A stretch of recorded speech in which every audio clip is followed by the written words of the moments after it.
Good evening, everyone. Great to have everybody here with us tonight. This is the Loganville Council Work Session, Monday, August the 5th. It is now 6:30. The roll call is all the council is here, the mayor's here, we're all in our places, so we're ready to go. I need a motion to approve the agenda, please. Okay, I have a motion to approve the agenda. Do I have a second? Having a motion and a second. All in favor say aye. Aye. Those opposed? The agenda is approved. We'll move right into Planning and Development Committee report, and this will come to us from Lisa Newberry. Thank you, Mayor. I've been under the weather and losing my voice, so Paul is going to stand in for me tonight. Okay? Thank you, Paul. Mayor. You up to it, Paul? I will. Yes, sir, you will. So here we go. So as Mayor Council, as you know, you've got 3 items on the agenda, A, B, and C. Case number V24015, case number V24018, and then a variance request from a utility code from E&S Rentals LLC. These all relate to the same application pending related to 164 Bobby Boss Drive, Loganville, Georgia 30052. As you recall, back in June, you had this for a public hearing on all 3 matters, and then you tabled it for 60 days to tonight. I know there's been lots of communication between staff and the engineers for the applicant. Basically, it's back before you tonight. This is not a public hearing, but it's back before you tonight to have as much discussion or receive as much information as you want to. You certainly are entitled to ask questions of anybody and everybody that you want to. I know that staff probably has some updates for you from all of the work and effort they've been undertaking, but essentially we'll take all 3 of these together, all 3 of these E&S Rentals properties, A, B, and C, on the agenda. And with that, I'll turn it over to Mr. Robbie. Thank you, Paul. Just wanted to, since it has been some period of time, just wanted to remind you guys of what the actions and recommendations were. So for case V24-015, that was a recommendation for denial by the staff, but the Planning Commission voted 4-1 to approve the variance with the condition that a privacy fence be built and evergreen trees planted along the shared property line with residential parcels. The other case, the other variance, V24-018. There's an updated recommendation from the staff that further evaluation of this project has revealed that there will likely be city utilities impacted by this project. Basically what it is where the decel lane is going in, we believe that there's terracotta lines there, and they may have to be relocated. So the staff would like to update our recommendation to approve the variance with a condition that an evaluation is done to assess whether the water and sewer lines impacted by this variance need to be relocated, upgraded, or cased in accordingly. So I did just want to provide that information to y'all. The other 2 matters are variances that went before the utilities department, and those are still recommended for denial at this point.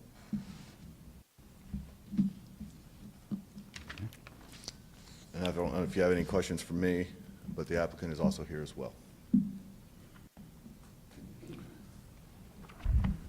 Any questions, anyone?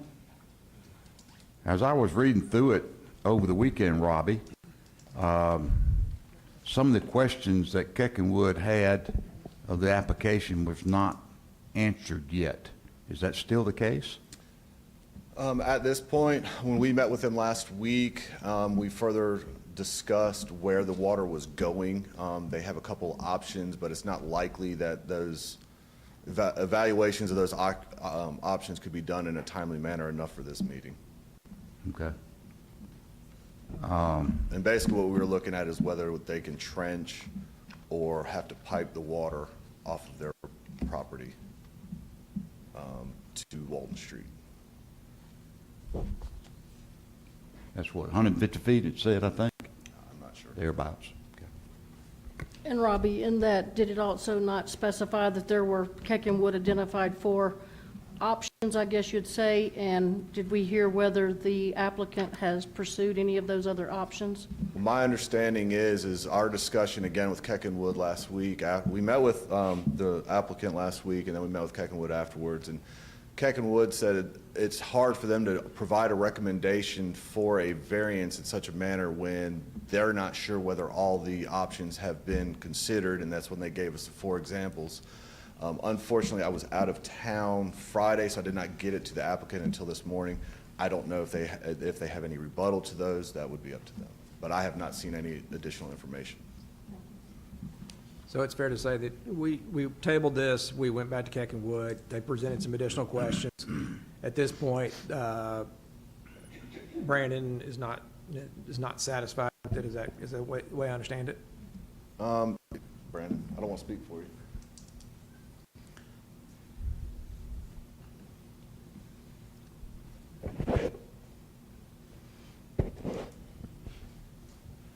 Good evening, Mayor and Council. I'm not saying I'm not satisfied, I just want to see where, how they're going to discharge their water, basically, and if they're going to be able to pipe it, or they're going to be able to do a ditch, one or the other, to where we can see how that water is going to leave the site.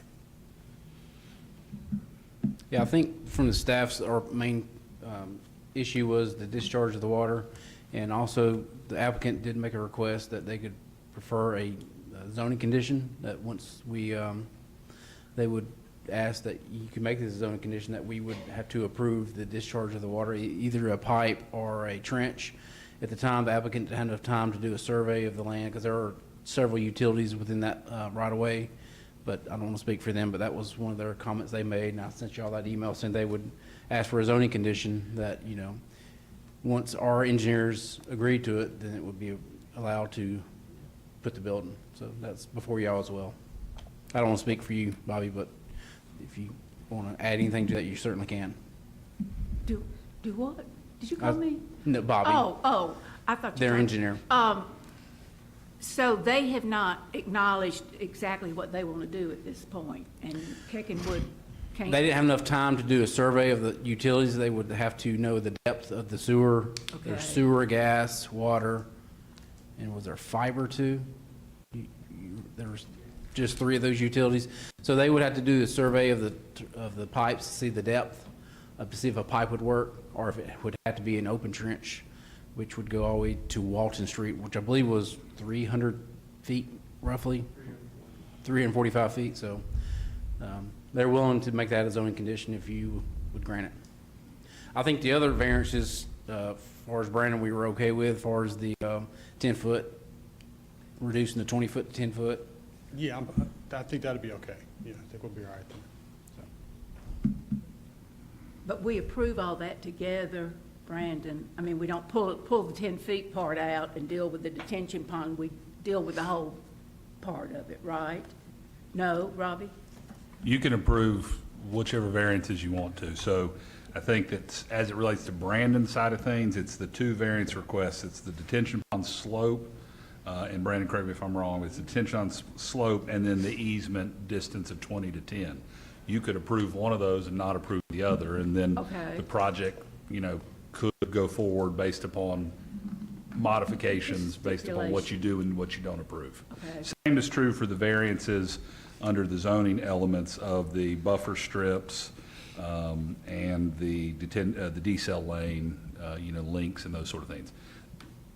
We handled it as a public hearing together, certainly appropriate and fine for y'all to discuss it all together, ask any and all questions you want to. But when you take your vote on Thursday, if you choose to take a vote on Thursday, we certainly will take them separately. Okay. They Thank don't all you. go one together. Thanks. I do have one question for the applicant. Because I know originally you said that there would not be an automotive mechanic shop over there, and I noticed that it's still there. Is that going to remain an automotive repair shop? Because I'm thinking about all the vehicles coming in and next door to the lady that's going to be living there. Right. Robert Gardner, I'm the attorney for E&S Rentals. The automotive shop has been storing vehicles on the area that we were asking for the buffer reduction.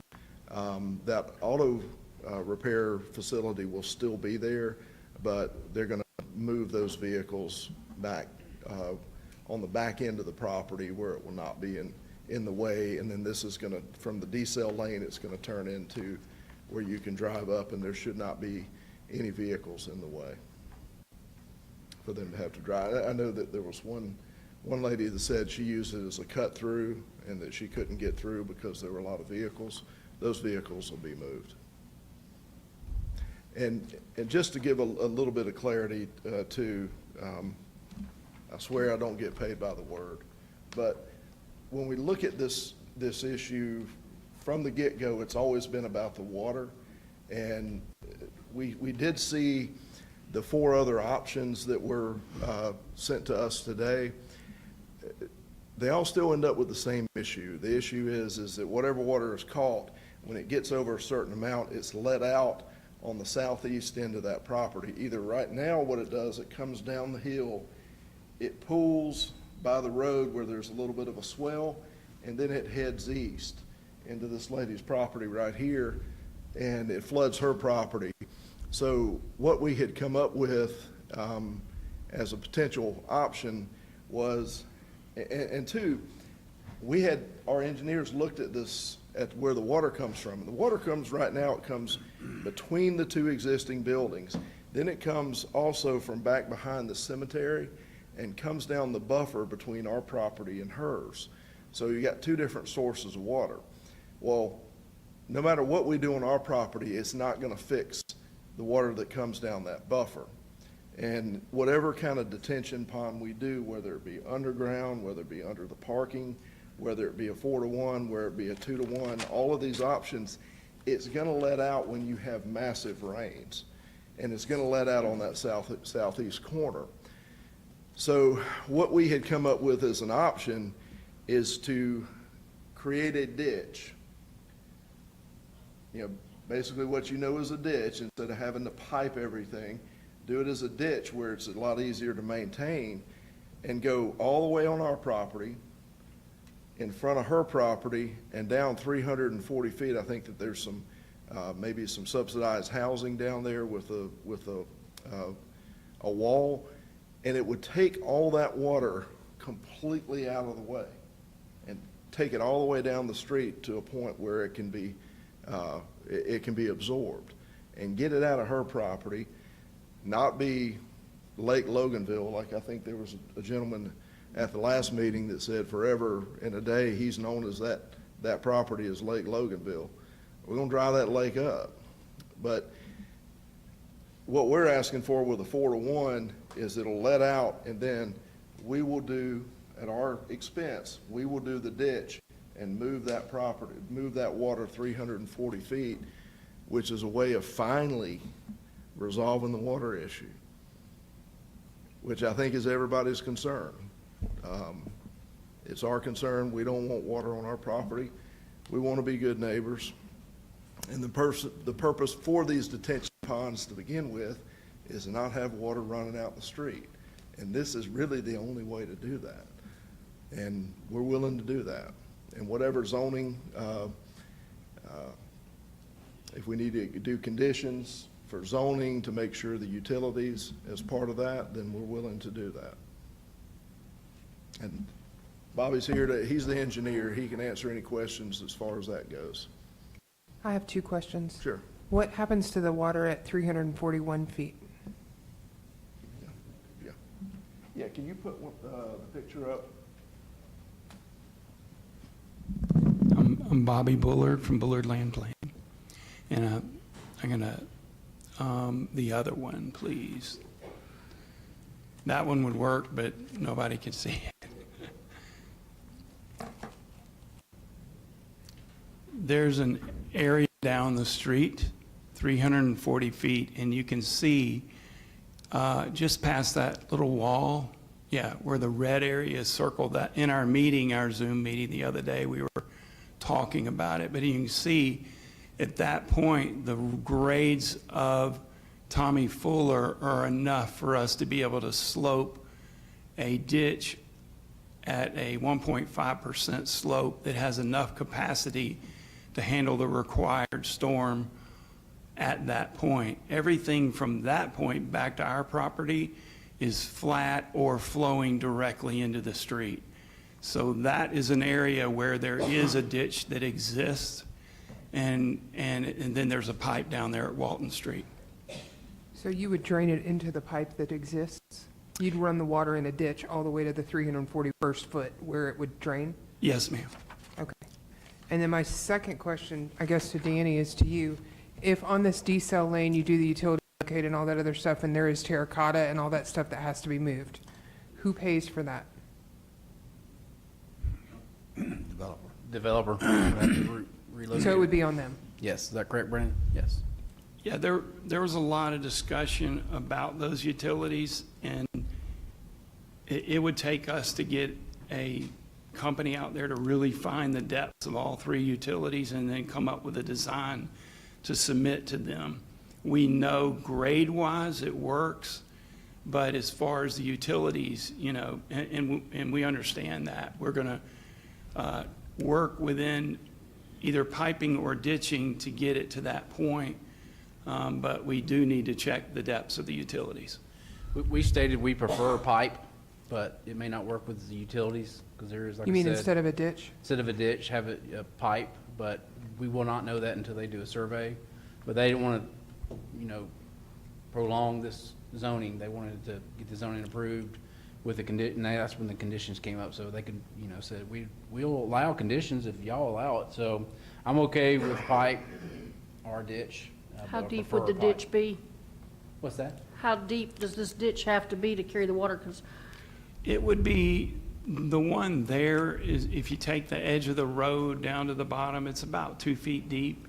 It would have to have the capacity to handle the 25-year event, whatever storm that is, whatever depth that comes to, and we'll calculate that. It's got to have a certain amount of freeboard above that so that it doesn't get into the street.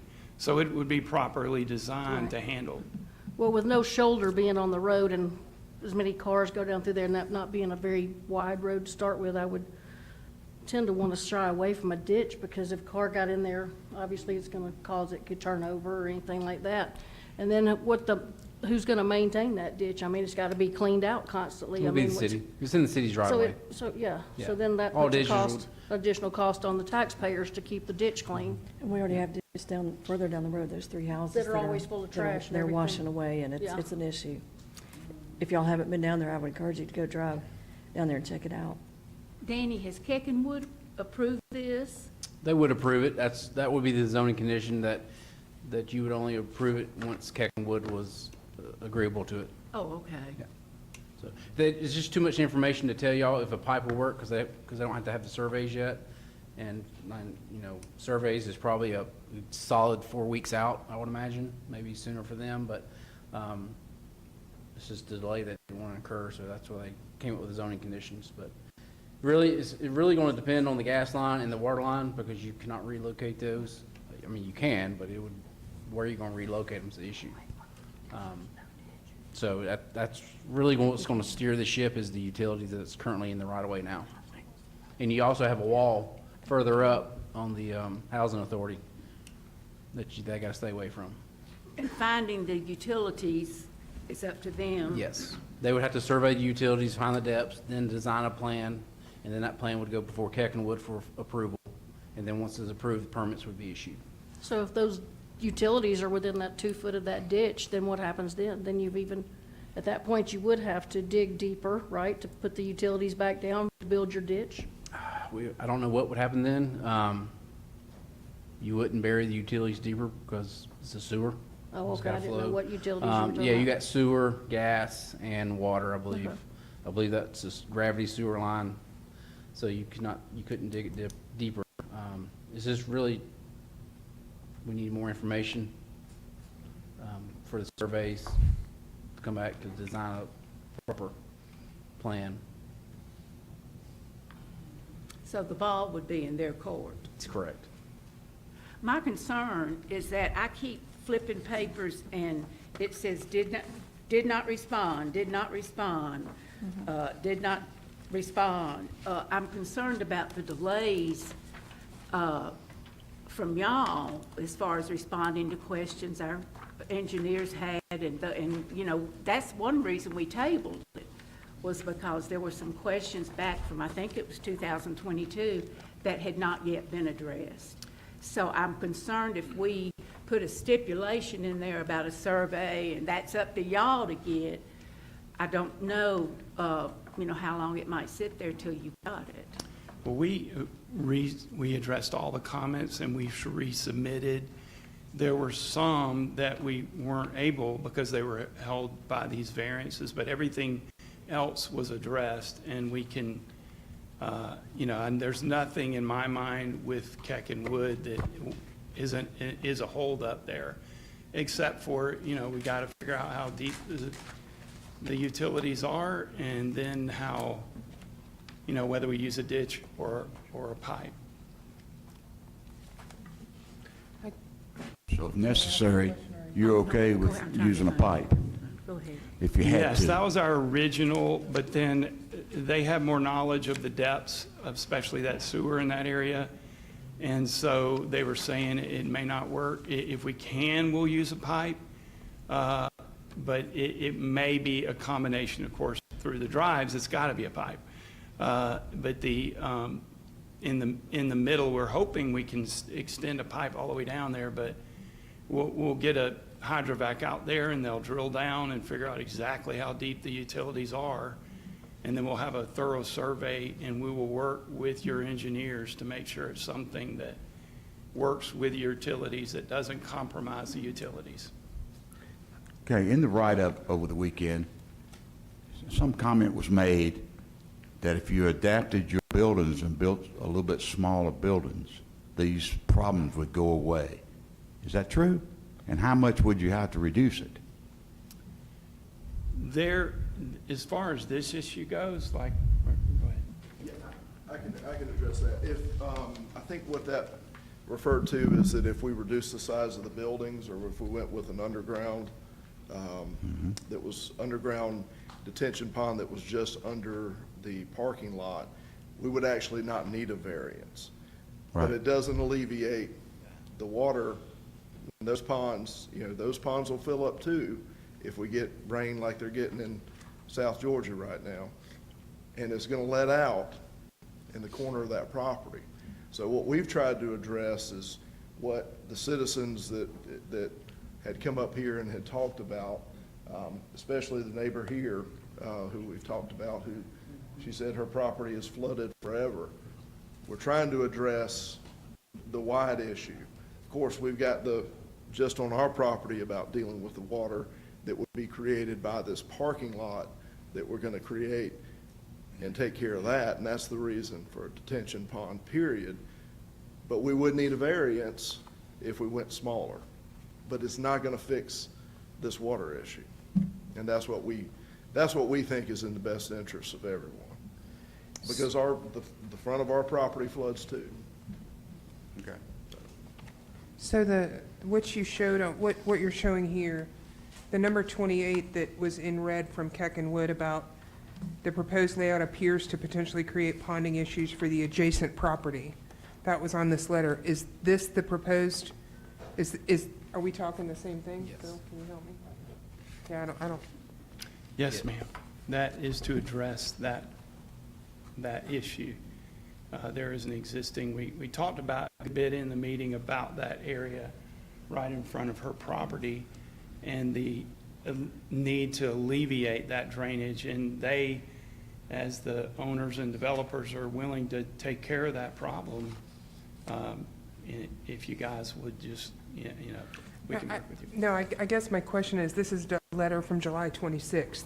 So my question is, what you showed us here, is that the solution to their concern? Yes. Yes. Okay. That is following that. That's what I was Those trying to were- understand. I mean, I think your position, or the applicant's position is, we have a water problem, it's causing an issue. This solution may not be perfect, but it's going to solve a lot of other problems for water draining that's essentially going into the street. This is going to channel it in a way if we can make it work. Is that right? And if you could look at this is one that Bobby had done. The blue line is the the pipe or ditch, whatever's gonna work best, where it goes, and the red circle, that's in front of her property. That's where the flooding is, and if you'll notice the yellow lines, the water comes around that cemetery, which is not even on our property, and goes down the buffer between our properties. That's causing a lot of water. Now, that has nothing to do with our detention pond. There's no way our detention, we could build a detention pond that covered the entire piece of property. It's not gonna stop that water. What we're required to get a detention pond for is the parking lot and the new buildings that we're gonna put on the property. So what we think is this is a global resolution. Also, there was some comments, and I don't know if y'all had wanted to add this as a potential condition. We had originally talked about doing landscaping on, what's the name of the street? It's on Tommy Lee Fuller. We were asked, can we do just sod? And if we do just sod, then the back of the wall, we would do stone. And it would be a stone wall with sod on that instead of landscaping. And I think there was that's something that you all had requested. And we're fine with that as well. Let me ask you a question, since we're looking at this, and you're telling me that a lot of that water comes around that cemetery and comes down, and you said your detention pond wouldn't catch it anyway. So how does putting a pipe going to solve that water from still pooling down Well, at the bottom? If I could point to it, the detention pond ends about a quarter into the property.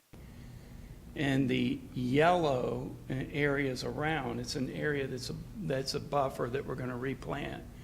And a lot of the water comes down through there. Yeah, a lot of the water will be caught in our pond. We will catch the first inch of water in our pond, filtrate it into the soil, and then we'll have a significantly reduced rate from our development. But there's a lot of water that comes around on that side that goes to that same point, and it will be caught in our head wall, or whether we use a weir box or a head wall, I'm not sure yet, and catch the water there. Both sources of water will be caught and taken down the street. And if again, we're looking at a design. The advantage of a ditch is it will catch the crown of the road and the other properties as it goes down. So right now I'm thinking of a combination. Until we do our utilities and surveys, we really don't know. But right now I'm thinking of a combination of ditch and piping. The good thing is the grades work at that point that's circled in red.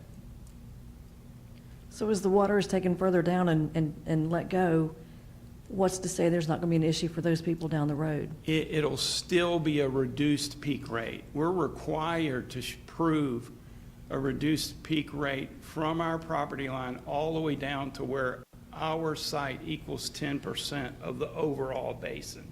So it is in the study, it shows that there's a reduction of all the storms studied all the way down to the big creek that's past Walton Street.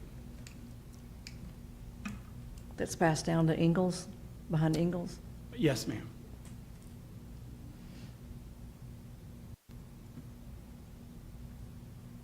Any other questions? I just want to know Robbie's opinion. Do you have an opinion on what they're saying? No, ma'am, that's utilities. Okay, okay, thanks. I got a couple of questions. You know, I live over there, it's my sister, that's her property. You need a microphone, Skipper.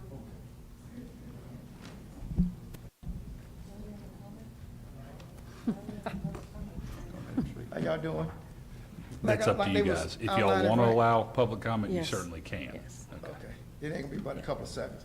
Like they were saying, all that water, what that yellow is coming down. I don't think it's coming from there. I think it's just filling up in that ditch right there. And that ditch is filling up right there. And so whatever they decide to do right there with that ditch, they saying it's coming down from the graveyard and flooding out down through there. I be up there a lot of time when it's raining. I just don't see no whole lot of flooding coming down from that yellow area right there. And like the young lady just said, you're gonna fix one problem here, But I live at the bottom of that hill down there. And so when all that water come down through there, you know, if you don't dig the ditch even deeper or whatever y'all gonna do, then it's gonna be causing a problem for me then also. Then we gotta come back and start at square one. And then one more thing before I sit down.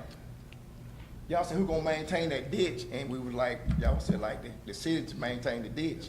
But I've been after the guys at the city to keep the ditch cut and keep it grass, keep it weed eated. And they always saying, well, no, they told us don't do that, don't do this. But somebody gonna have to maintain that ditch, cause it's hard to get the city to maintain it right at this moment right now. You're gonna fix the problem up there for my sister, but then you're gonna cause a problem down there in the valley. So you fix one problem here and you cause another right there.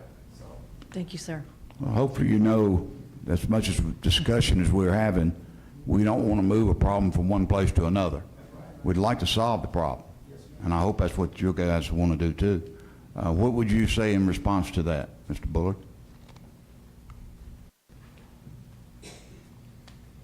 Where is your property? You put it on the thing, it's right there in Walton Street. Walton Street, Okay. Tommy Lee Fuller. Plus that pipe might have to be bigger that's coming up on the road because it's been there for like 30, 40 years, and it's got just a little hole in there. So somebody might have to dig the road and put a bigger pipe in there because the water comes down through there. And it's gonna fill up right there and go in the road instead of going down through there. So it's gonna have to be a bigger pipe like this right here so the water can go through there. Okay. As a requirement for all developments, you have to calculate how much water is coming for the 1 year, 2 year, 5 year, 10 year, 25, 50, and 100-year storm before development. And you study 2 release areas. One is right at the bottom where her property is, and the other one is downstream where your site equals 10% of the whole basin. I think our acreage is, I can't remember right now, but I think our acreage is around 2 acres, so it's got to be at least a minimum of 20 acres. And where that point equaled that much was all the way past Walton Street, all the way down to the creek. So we have a study that shows that we did and their engineers reviewed, that shows that the peak rate is reduced for all of those storms. And that is required, and that's what we have to do. So there will be, on a large storm, a less peak rate for all of those storms. So you have a study? Do, You have a study? yes, and they have reviewed it and, of course, commented on it because we need to know which direction to go. But it will be resubmitted again, and their engineers will look at it, and then it will, when it is done, that's what it shows. And that's what it shows now based on our, because a lot of what comes out, a lot of times you'll see what comes out of our ponds, because the minimum size pipe is an 18-inch pipe. But in front of that is a structure that has an orifice, and I believe the orifice in this one is only 1.5 inches. So even though it's coming out of a big pipe, you think, oh, there's a big pipe there, but you hardly ever see any water because it's coming through a tiny little hole. Okay. And that's to keep that peak rate down so it doesn't cause flooding problems. Okay. I didn't realize there was a study, so Yeah. that's good. Okay, good. Yeah, I guess the still concern that I have, I mean, I think what you're doing is trying to alleviate, make it better. Obviously, you're trying to collect the water. We tabled this, we've come back, and I think I've heard words like, we hope that we're able to make the ditch work, or we hope that the pipe will work, and then we've got this utility that's in the way as well. And I'm still a little concerned that if there's 3 different items that we have to vote on, to me, the third one is kind of hinges. I mean, that's the one that, we need to know that before we start voting on the other 2. So I'm still not there as far as knowing that this is going to work. Now, I don't have any problem with the pond. The idea of possibly changing from the landscape into the rock wall could be acceptable. But I want to know that this is going to work. Well, I can assure you that that we will do the utility locate, and we will figure out the depths, and we will design it, and it's good engineers. We've spent some good time with them on the phone the other day, and you have a good, Keckenwood is good, and they will look at it and make sure it implements as the condition. I think we wrote, let me see. This is how we suggested the comment to be read. It said, suggested condition to the waiver, the applicant shall present to Loganville staff and their consulting engineers for review and approval a drainage plan designed to take the water flow from the southeastern release point of the property via positive flow to a point to the east of the subject parcel where the existing drainage ditch can receive the water. The system can be comprised of piping and/or ditches in compliance with Loganville drainage design standards.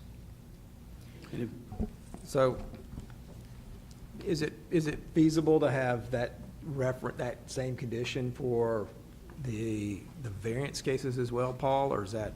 Absolutely. Okay. Yeah, I mean, if you're inclined to grant these variances or some of these variances to allow portions of this project to proceed forward in the way they've requested, the conditions that address these sort of off-site water issues, you certainly could make them conditions on any and all of these variance requests. Bill, what I feel like you're saying is, feels like we're putting the cart before the horse on this one. We haven't got any straight line answers of how they're gonna do this. It's a hope, a wish, I think. And it feels like putting the cart before the horse. And we haven't saw all the options through to the end and things like that. Just, that's what it feels like to me. Well, it's not there yet, but I mean, they have made progress. I mean, Keckenwood's letter went out the 26th of July, it's pretty close, but I think we need to have some condition in there if we're gonna move forward with these, that they're connected. I wanna make sure that it works. Well, it seems to me that for Thursday night, we need to have our conditions down pat, and/or I suppose the council has the options of tabling it till the October meeting. I mean, I hate to keep putting things off, but you're talking about the surveys a month away. Another option. If I could suggest, if we could keep it on for Thursday for right now, and we'll see if we can work on some language that works for both parties, that we can present to the board. And then if we can do that Thursday, and it's something that the board is satisfied with, then you can vote on it Thursday, or if you have questions, then we can table it again at that point. Everybody okay with that? I mean, Yeah, you've got all the if options available to you. Keckenwood, like, bless the conditions, I mean, I would entertain it. I mean, if we were Keckenwood's- ironclad and staff was happy, and I get what we're trying to do Yeah. here, so. I mean, just, my main concern, Keckenwood's main concern was the discharge point. So right now, all the water's flowing to the same spot it's gonna flow to. Right now, it comes in a sheet flow, that whole property drains like a sheet onto the road, and then it goes down to Walton Street. What our concern is, all that yellow you see is where the discharge point was, and it was just discharging onto the next property. That was our main concern. It has to go from there to a positive flow, and it doesn't have positive flow until it gets past that red. Then it flows to Walton Street, and then it drops significantly past Walton Street. So I think, for me, personally speaking, it's getting it from the discharge point in the pond, because the pond's gonna catch the first 1 inch of rain, and then it's gonna release it, but it's gotta release it positively, so it doesn't just sit on her property or sit in the road. It's gotta get to a ditch, to a pipe, to where it wants to go, which is ultimately to the creek. So that was Aaron's biggest concern, my biggest concern. I think, not to speak for Brandon, but one of his biggest concerns, these wall variances, that's up to you all. But we did ask them to take out the trees and the plants, because we don't like trees and plants on walls because of roots.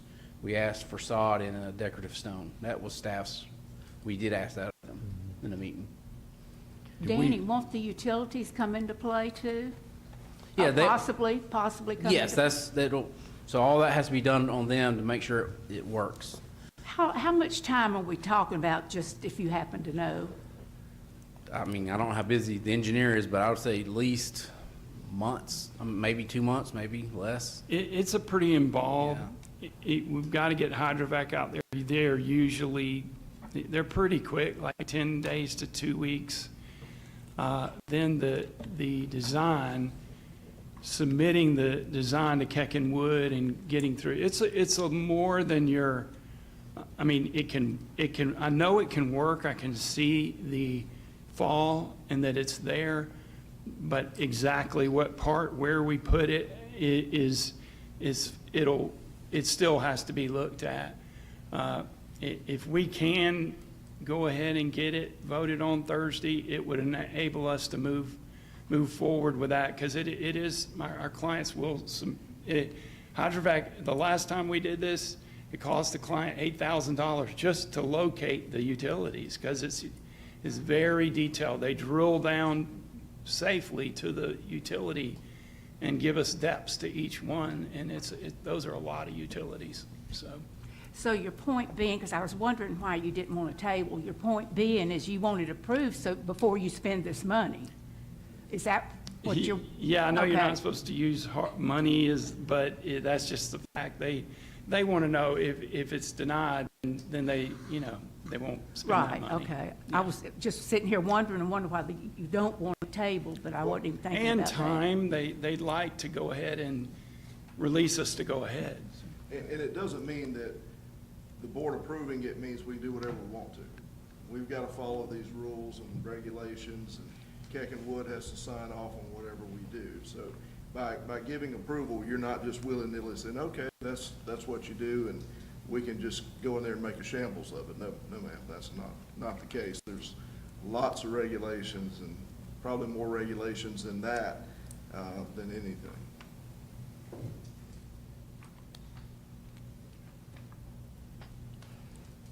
Any other questions?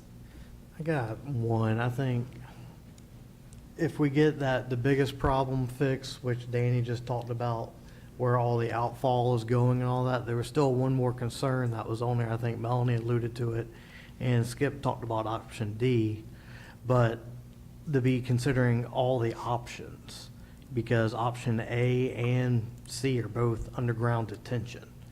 So even if that is an option that hasn't even been considered, knowing if there's even a possibility to put underground detention on that property, or is it just financial? It's possible. One of the options is a little bit more difficult because of topography, and it might reduce the building size. But every one of those options, there's still a discharge point at the same place. Yeah. Yeah, But we even get with discharge fixed, then Right. do we If we still get want the to if we prove get the this pond discharge versus fixed- underground? Right, and I hate to say about expense, but we're gonna, to run a pipe, we're fixing the city's problem at our expense, because this is a problem that's been there. But we're willing to do that. It's just that in order to do it the way that we've designed it and the way we feel is best is to do it with the wall. And also what that does too is if there's an issue with the detention, because we're required to maintain it and to fix any problems with it. With it being open like that, we can get in there, we can drive in there, we can fix it, we can clean it. When you get into underground, the same client had bought a piece of property in Gwinnett County and was not even told there was underground, and it had been silted up for 20 years. And nobody even knew it was there. And I can tell you, it is not easy to clean that out when it's underground. So we think that this is the best solution, both for us and for the property and for neighbors, is to do it this way. And we have considered those things. We just feel this is the best way to do it. Okay. Any other questions? Okay, so I guess I'll move on to the next. All right, thank you, Ms. Lisa. We'll move on to the fourth item under Planning Development Committee report. That is case number V 24022. This is an application from AMH Development LLC requesting a major variance for the property located at 2467 Claude Brewer Road, Loganville, Georgia 30052. That's in Walton County, map parcel LG 160005. Present zoning on the property is R22 CSO overlay. The ordinance and section of the zoning ordinance from which the applicant seeks relief is zoning ordinance section 119, the design criteria for exterior materials. The applicant is requesting a reduction of the elevations requirements of 75% stone and brick to allow for a 3-foot brick or stone water table, including the sides of the third-car garages. Mr. Robbie is here to present with staff report, staff recommendations, and the results of the Planning Commission meeting. Thank you, Paul. The staff recommendation was for denial. The Planning Commission recommendation was for approval with the following conditions. Siding on homes shall be of fiber cement material. Vinyl siding shall be prohibited. Side elevations of homes shall include a minimum 3-foot tall masonry water table. All homes shall be constructed with 3-car garages. Covenants for the community shall include a provision prohibiting on-street parking. The HOA management company shall be responsible for all landscaping of residential lots and common area. The area of the subject property depicted as lots 81 through 82 and lots 111 through 126 shall be provided as open space or common area with walking trails. And the minimum heated floor area of homes shall be 2,000 square feet. At least 50 of the homes shall have a heated floor area of 2,400 square feet or larger. Robbie, did you say 50 homes, 50%? 50% of the homes shall have a heated floor area greater than 2,400 square feet. Thank you. No problem. So we'll have public hearing at this time just for the public's benefit. On this hearing, each side will be limited to 10 minutes of presentation. Any speaker other than the applicant will be limited to 2 minutes and 30 seconds per speaking. The applicant may use any and all of their time for either presenting or reserving the same for rebuttal. At this time, I'll declare the portion of the meeting open for a public hearing on this matter. Is the applicant here and would they like to speak? Mayor, council members, good evening. My name's Shane Lanham with Mahaffey Pickens Tucker LLP, 1550 North Brown Road, Suite 125 in Lawrenceville. Here on behalf of the applicant, AMH Development LLC, requesting a variance on the subject property. Quick background, it's approximately 101.8 acres. It's located off Claude Brewer Road near its intersection with Highway 81.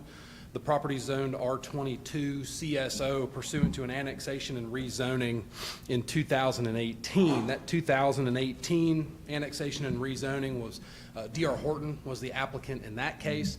After that rezoning was approved and annexation, D.R. Horton actually dropped the deal, as they say. They left the project, they let the contract fall out. A third-party developer, I guess you could say, came in, picked the project up, took it through permitting, and then my client, AMH Development, purchased it from that third-party developer who was able to obtain a development permit for the development. As was mentioned, we are requesting a variance to provide relief from those specific open space subdivision requirements for brick and stone on the facades. To sort of give you some background for how we got here, I want to just mention that the property has had really extraordinary amounts of rock have been discovered on that property. You know, in any transaction, and especially in Loganville, it's no secret that there's rock around, right? So what do people do? You do test borings during your due diligence of the contract. That was done. It's our understanding that Horton did their own test boring when AMH was getting ready to purchase the property from that developer. They did additional due diligence relative to rock investigations, but just the nature of that of rock can be that it's impossible to know exactly how much there is. So extreme amounts of rock were discovered on the property during actual development. And I don't bring that up to say you should feel sorry for us, and that's why you should give us the variance. But what it does is it forces this reckoning that the property owner, the applicant, is working through right now. Those costs, while we know financial hardship is not a hardship that is really at play, and we think it's really not the core of the issue. It's part of it to us. But there were also significant challenges encountered during installation of sewer, getting from the property. We actually had to run about 1.5 miles of sewer line to connect to larger lines at the intersection of Highway 81 and Highway 78. So again, those are just not to try and get some sympathy, but just sort of to explain how we've gotten to where we are and why we're here for the variance. So what I'd like to do is pause there briefly. Ben Shoemaker with AMH is here to give you a little bit of background on AMH and what they do. Thank you. Ben Shoemaker, 1316 Northwest Moreland Ave, Orlando, Florida, 32804. I would like to thank you for the opportunity to be here as I was able to leave the storm and come up and see you people. My wife's not quite as appreciative of my opportunity to be here.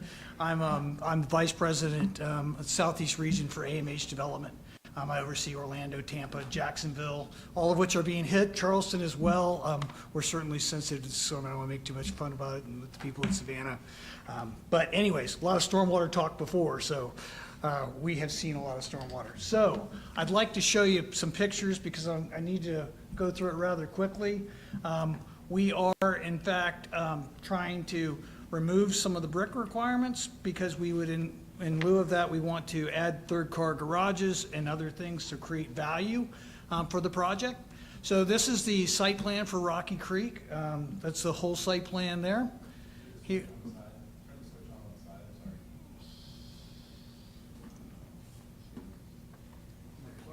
Thank you.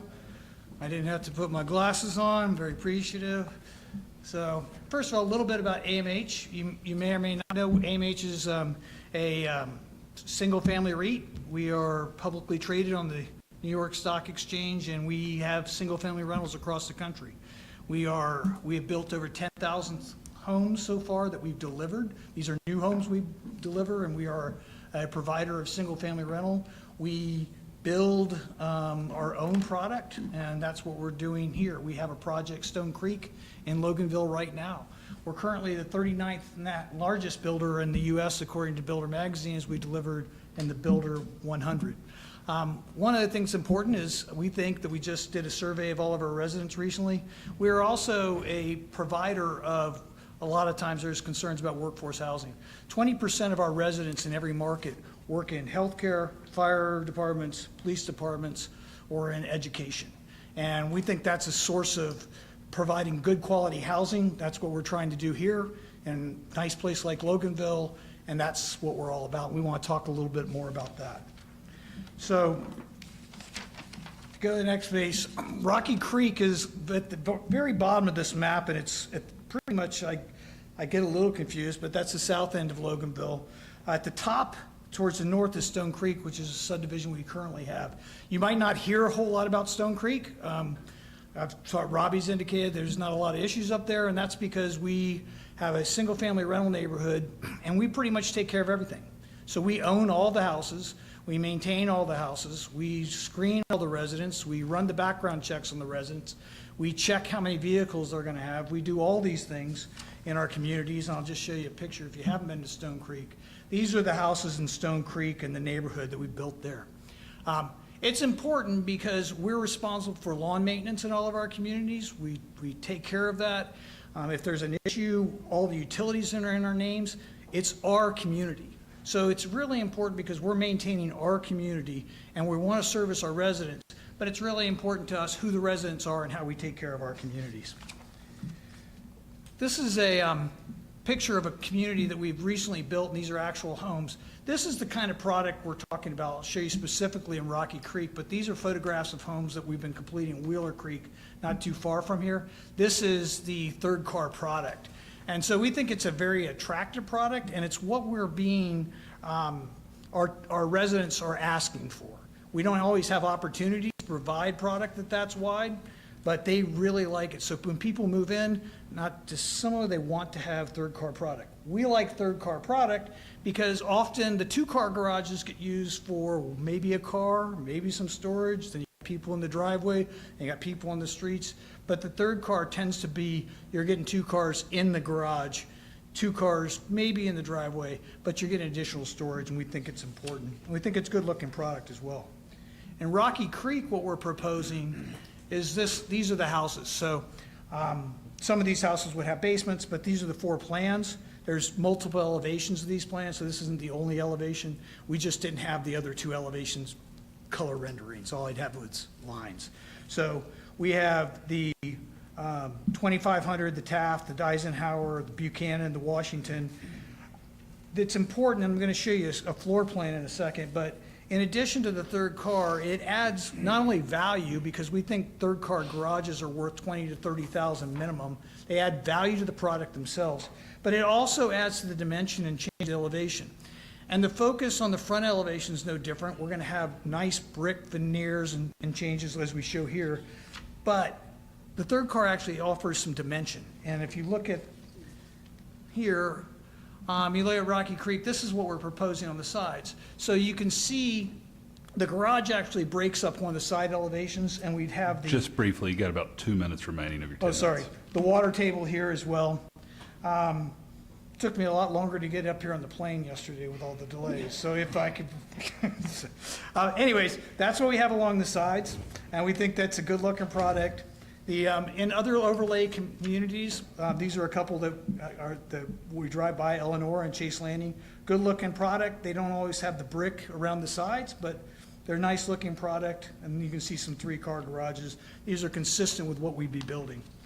The next floor plan is the Taft floor plan I wanted to show you, because this allows you to see a little bit that the garages are recessed, so we make that change, and it leads to, once again, a very attractive product and value.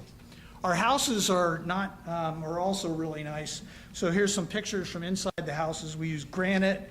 We're actually changing that. This is a master bedroom. They're not furnished, but you can see the bath and what we use. These are they're everything that you'd want to live in if you were buying a house.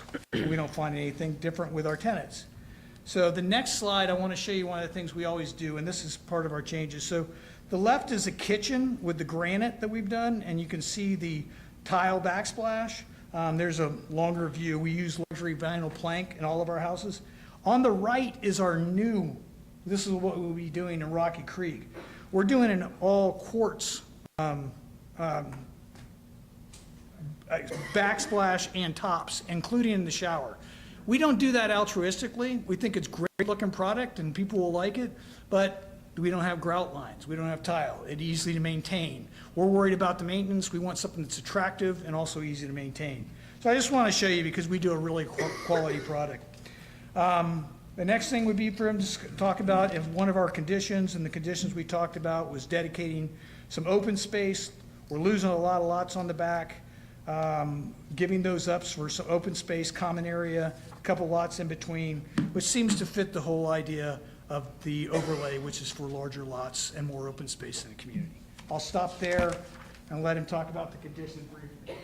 In 30 seconds. How long do I have? Yeah, a little less than a minute. I mean, Okay. We'll be a little flexible, but let's just move along. Appreciate that. So, we've talked about the rock, we've talked about hardship, we've talked about, doing the due diligence, but even more rock being present on the site there. So I think that sort of speaks to the hardship element here, which is a lot. And so I think there's that hardship element there, but there's a practical aspect here as well. Why would you approve a variance that's going to decrease the quality of the homes? That's no benefit to the city. So what we do is we see an opportunity here to give us a little bit of flexibility on the building materials.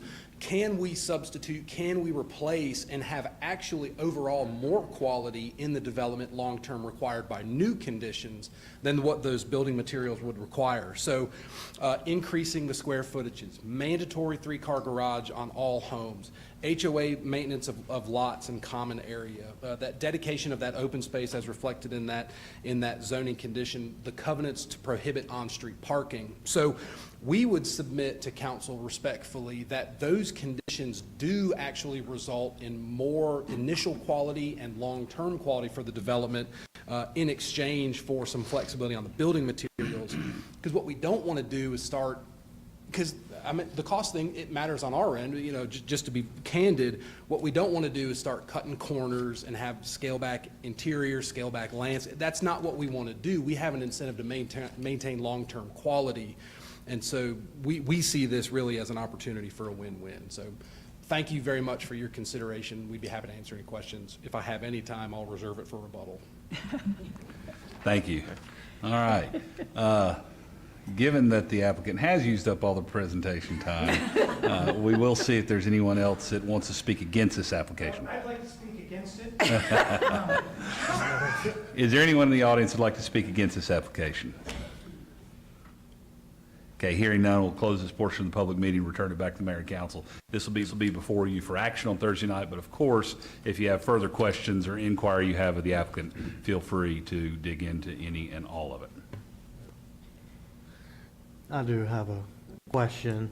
I've driven through there, and I know y'all have already cut and have curb and gutter going down in the, I'm gonna call it the abandoned section, or the proposed abandoned section. What's the plan for all that curb and gutter if that's just gonna be open park? Because a lot of the stuff's already been taken out. Yes, sir. So is that, so what you're speaking of is the north side of that, of the creek towards the Yeah. rear of the property? That, so, you know, could accommodate that open space and that common area that's reflected in that zoning condition. So that could be programmed, you know, for those open space common area things. We've had, you know, discussions with the city about, you know, amenities and things like that. So certain parts of the property could accommodate those aspects as well. It's, for clarity, for our development person here to explain, it's a hammerhead at the creek. Right now, all that hasn't been put in because we had to cross the creek for the sewer and other utilities to go across there. Not the fish. Gotcha. So, I got a few questions. So just back up a little bit. So D.R. Horton first started this? Yes, so that's right. In 2018, annexation and rezoning was approved. And then the third party took over to do the development? That's my understanding, yes, sir, is that D.R. Horton, sometime subsequent to the annexation and rezoning, dropped the deal. I think it sat for some amount of time, and then a new party came in, put the property under contract, and took it through permitting. Okay, and so then AH Homes picked it up kind of where it is now, where it's been. So AMH bought the property once the LDP was approved in 2021. So it was upon issuance of that LDP, approval of that LDP, that's what triggered obligations to proceed with closing. And I was just following up, just so I understood the timeline. So the rock that was removed, was that a hardship for the third party? I'm sorry? So the rock that was removed, the 250,000 cubic yards, was that a hardship for the third party? So I think the hardship falls on us because in addition to, you know, as the applicant, you know, we did test borings, we did that due diligence on the front end, but my understanding is that during actual development of the property, which was conducted subsequent to approval of that LDP, even more rock was discovered on the site that led to further complications and timeline extensions. We took over in 2021, we've been developing, so it was Okay. all at our expense. And then that mile and a half of sewer was y'all put that in as well? Correct. Okay.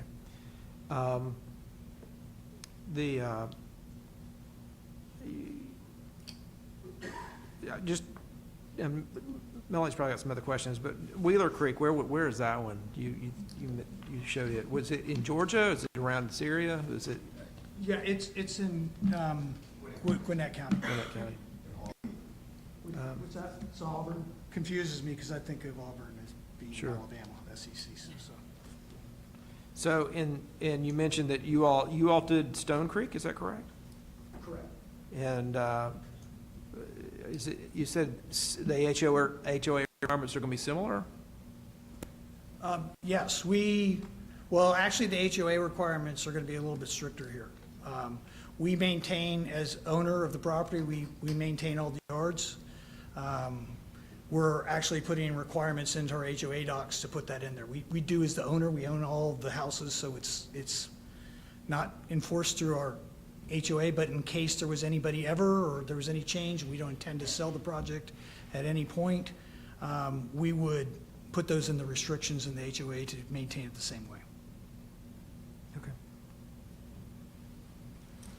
Well, for now, Did you say you were done, Bill? sure. Okay. My first one is just a comment, maybe with a question, because the citizens of Loganville that already live here is my number one concern. And I know there was a citizen on the backside of that property that has suffered immensely as a result of your development. And I'd like to hear from you and your attorney that those problems have all been taken care of and that she is satisfied with those results. I'm not going to ask Shane to weigh in on it because he's familiar with it, but I don't think he hasn't been involved with that Okay. process, so I don't want to stick him with a statement. But it's my understanding we have settled with her, there's been payments made, and we've continued to work through all those issues. If I may, 1 second. Sure. Did you all make the repair, or did y'all just pay her for the repair? We just paid her. We had tried to repair her on several occasions, and we ultimately entered a settlement to give her money to repair it herself. Okay. Go ahead. Okay. So moving forward, how long do you typically own a neighborhood? How long do you keep a property? When you build a property, how long do you keep that into your portfolio? We have houses that we bought that are, the company started in 2010. We still own the vast majority of houses we got. When we started in 2010, we were buying houses. Wayne Hughes, who was the guy who started the company, started Public Storage. When they started the company, they were buying houses in scattered houses like many did across the country. We started our development program about 7 years ago, where we started buying first a few houses on a couple lots, building ourselves, working through it, and then slowly building up and integrating it. But we don't have any intent to sell anything. We have houses that are, one of the houses in Orlando is 35 years old, is one of the first buys in Orlando, so we don't have any real intent to sell it.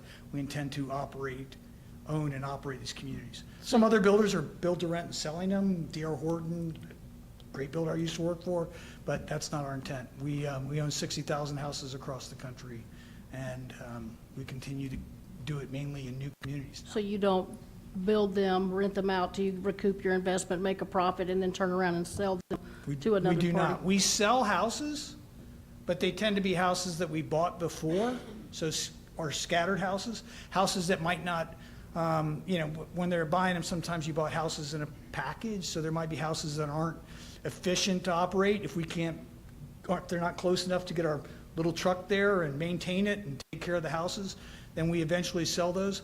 But I will point out that even if we're selling one of those houses, we will not sell one of those houses if a tenant wants to renew their lease. We will wait until that tenant no longer wants to be there. So, but we do sell houses, but we haven't sold, and there's no intent to sell the new communities. As we move to 10,000 houses of our 60,000 portfolio in some of our markets, over half of our houses are now brand-new markets and brand-new houses, and that's what we continue to do. Okay. Last year, your company, you brought in $1.624 billion dollars into your company. And as It of wasn't March, me, but. well, I'm saying your company. A lot of people. Your company. Yeah. And as of March this year, you're already up 6.4, you're over 6.4 higher than where you were. So it doesn't feel like money is an issue for you. And how often do you paint the exteriors of your rental properties? On the new builds, we haven't had that issue. Well, you so said far. you keep them forever, so obviously you're Yeah. not going to leave the original Yeah. paint on there We'll- forever. We will, just like anything else with the house, roofs, repairs, everything else, as the house needs it, we go ahead and we take care of those issues. So on the older houses, we may require a paint when somebody moves out. We usually do it as a tenant move out, that we'll make changes to the paint, interior, exterior. As we take our older product, we call it turns as we get a new tenant. What we're doing is we're updating the older product to be similar finishes to our new product. So the luxury vinyl plank floor that we put into all of our new products, we put it in. The upgraded AC, more energy efficient AC units that we're using, we're putting in.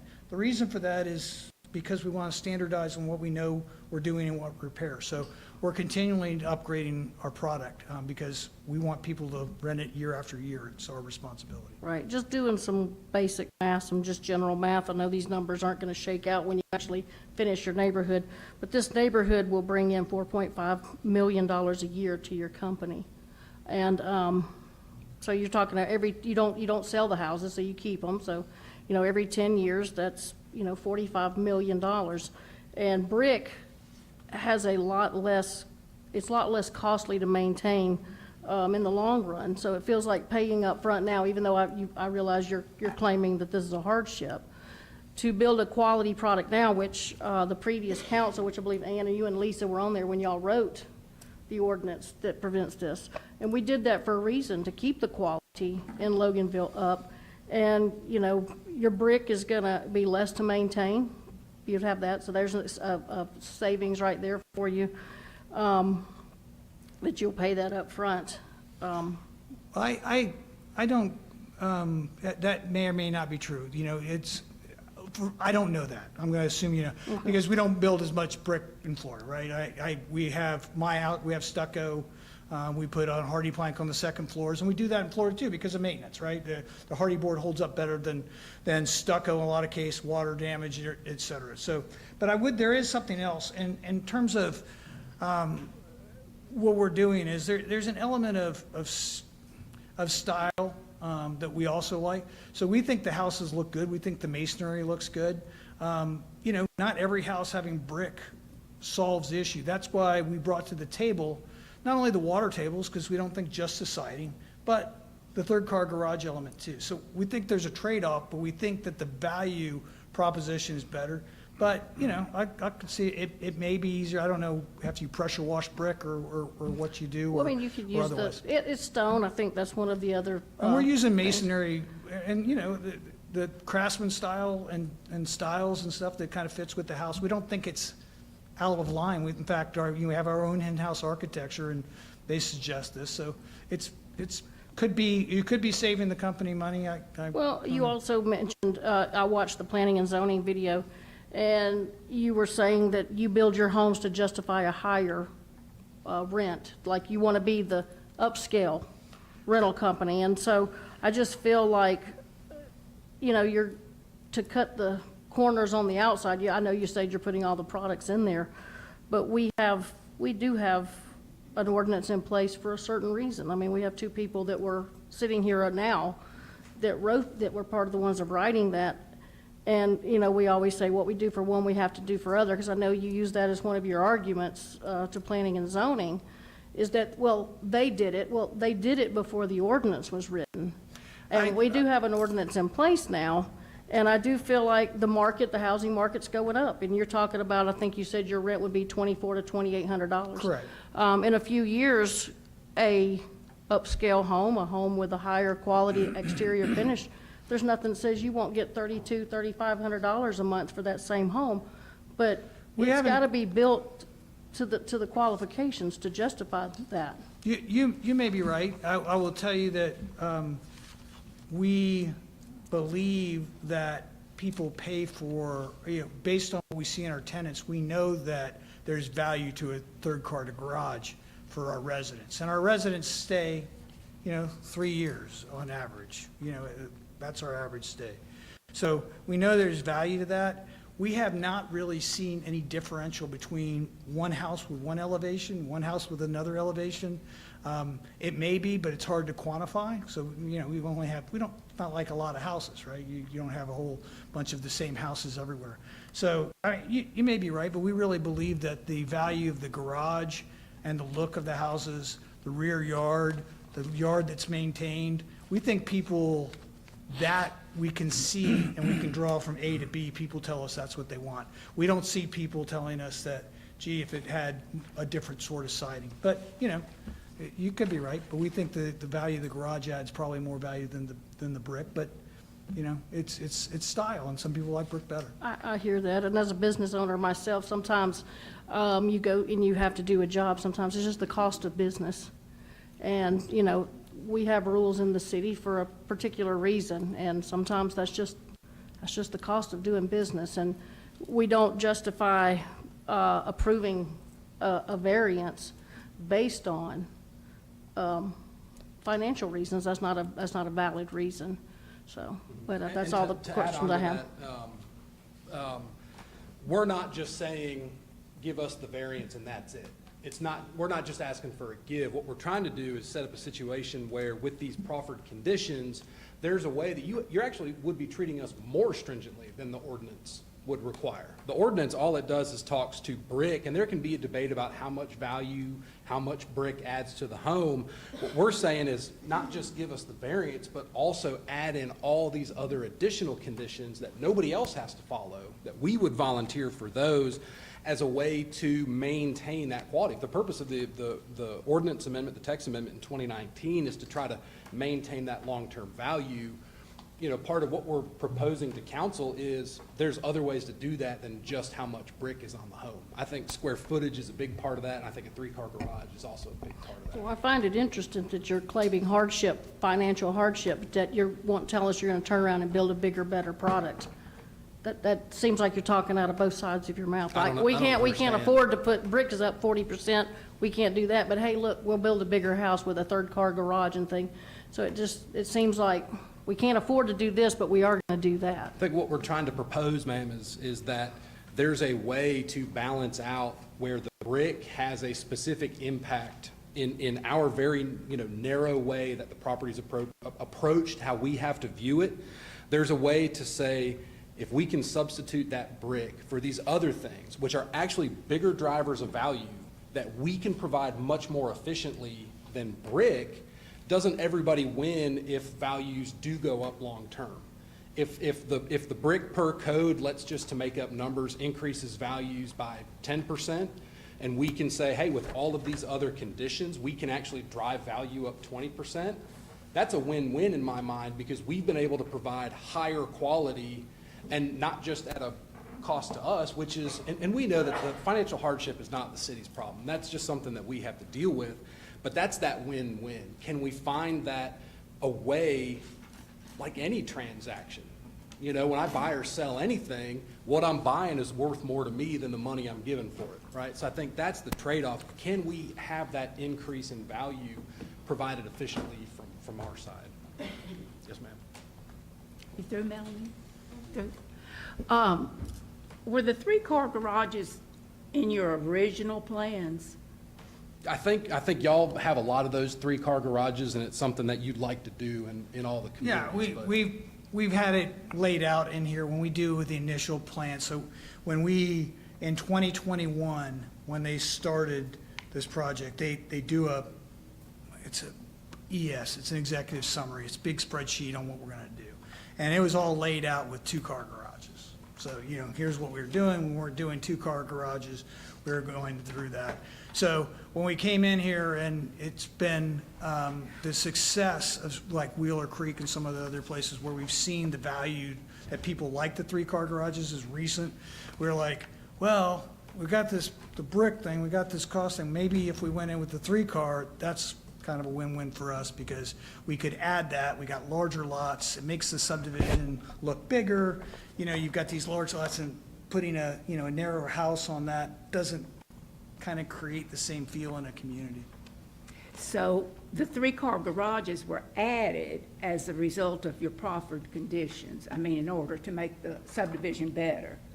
Right, that's right, yes, the obligation to do that. AMH, kick me if I'm saying this the wrong way, but In front of them? they like the three-car garages. They think, because it's in AMH's interest as well to have long-term quality, because if you just boil it down to an asset that anyone owns, you want to protect the long-term value of that asset.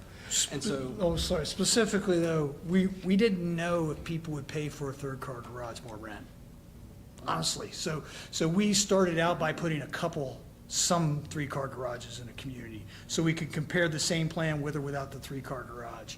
And we found that people, not only they liked the third-car garage, but it gave them an opportunity to save money, because now they're moving out of their storage unit, right? They can get that stuff in there and things like that. So it's been an evaluation process. We liked them, but we didn't know if it was worth the cost. And so and thank you for your patience in answering this question in a few parts. You know, you can kind of build on to the concept like this. So if the code as it exists now requires a minimum of 2,000 square feet, with those percentages of brick in the code, you've got a set volume of brick, right? So the facades are a certain area, front, side, and rears, there's a certain amount of brick there. And then you say, okay, well, how much additional brick if we use our larger floor plans? How much additional brick if we do our 3-car garages? And then when you start asking those questions, I think part of the due diligence, the financial due diligence is, are we able to have, is that being able to be provided efficiently? Is those additional features that we want to do, does that make financial sense? And so I think that's part of the analysis why we're here, is to say, look, we are running into some challenges in that regard, but we think if the goal is to maintain or increase overall value, we think we can do that with new conditions that touch to other important value drivers other than just the amount of brick or stone. So if your variance is denied, for example, does that mean you will not be doing 3-car garages? I don't know what y'all do. I'll be honest, I don't know. Okay. We're evaluating, we have basically a revision that we have to submit that's coming up with all the costs and stuff for the projects that we have to submit to our executive committee, and we're holding off on submitting it until we found out, because it's a major impact to the cost of the houses, the brick facades on all the sides. We're putting together all the costs we've had to incur. You know, we're replacing the lift station. We have to put it all together and send it out to our friends in Las Vegas, and then they get to tell us what we ultimately will do. But we had run this by them approved, but they haven't seen all the costs, so. It occurs to me just by reading your proffered conditions, which is what you're saying is going to make the property more valuable or better in lieu of brick. Most of these things I think you would probably have to do anyway, whether we approve or deny your request. Am I wrong in that interpretation? So in part, respectfully, just answering the question. So it's my understanding vinyl siding is already prohibited by the code. We Correct. just saw that language in the staff report that talked about that condition, so we're happy to reiterate that. And then to what extent the code, you know, on the one hand prohibits vinyl, this condition, you know, affirmatively requires that fiber cement style siding. So it's not some other non-vinyl material that is inferior to fiber cement, but specifying that So you've got to do that anyway. So I would have to defer to staff about whether the ordinance, I can't remember exactly if it specifically requires that cement style siding or if it just prohibits vinyl. But so that's the first one. So just let's just say for number one with the fiber cement, let's just say we have to do that already. Okay. And we were just restating what the staff report said. So the second one, which is those water tables, you know, that one relates to if the variance is approved. It does, It yeah. would specify what we have to do instead. The 3-car garages are not required. The HOA covenants to prohibit on-street parking, I don't think the ordinance prohibits that. And that's, as a quick aside, not to get greedy with the question, that's one of the advantages that actually AMH can do, because it's not an HOA subject to very strong rights of a property owner. It's a tenant who has possession of that property via a lease, and so they can prohibit many more things and activities and more tightly regulate that community than an HOA can do. You know, so they can have things in the lease that are more stringent than that. So that on-street parking prohibition is something that the code doesn't require. The HOA or management company would be responsible for landscaping all the lots and common area. So that's something that the current code requires most of the time in a subdivision. You have in the covenants, people aren't allowed, they're allowed to have their lawns become unkempt and overgrown with weeds. But what AMH would actually do is they would perform all of that landscaping. But you're going to do that anyway, whether we approve or deny, correct?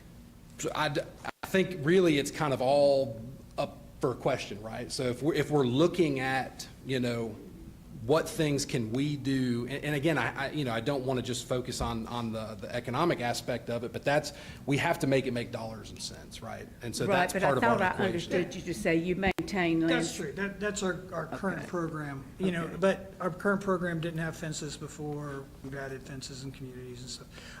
I'm not going to vouch that I wouldn't say that there's any plan to reduce lawn maintenance. We think that's a big part of what we do. It's also, one of the biggest costs we run into is lawn maintenance, property taxes, et cetera. But lawn maintenance is a big cost. We probably didn't really realize how much it takes to mow everybody's yard, but. Now, the open space, the green space, the common area, are you going to fix that up? Or is it just, when I say, what are you going to do? Yeah, that's a big giveaway, those lots on the other side of the creek. Right. So that is a significant issue, and we will fix that up. We will get that all put back together and create the walking trails and make it a park area.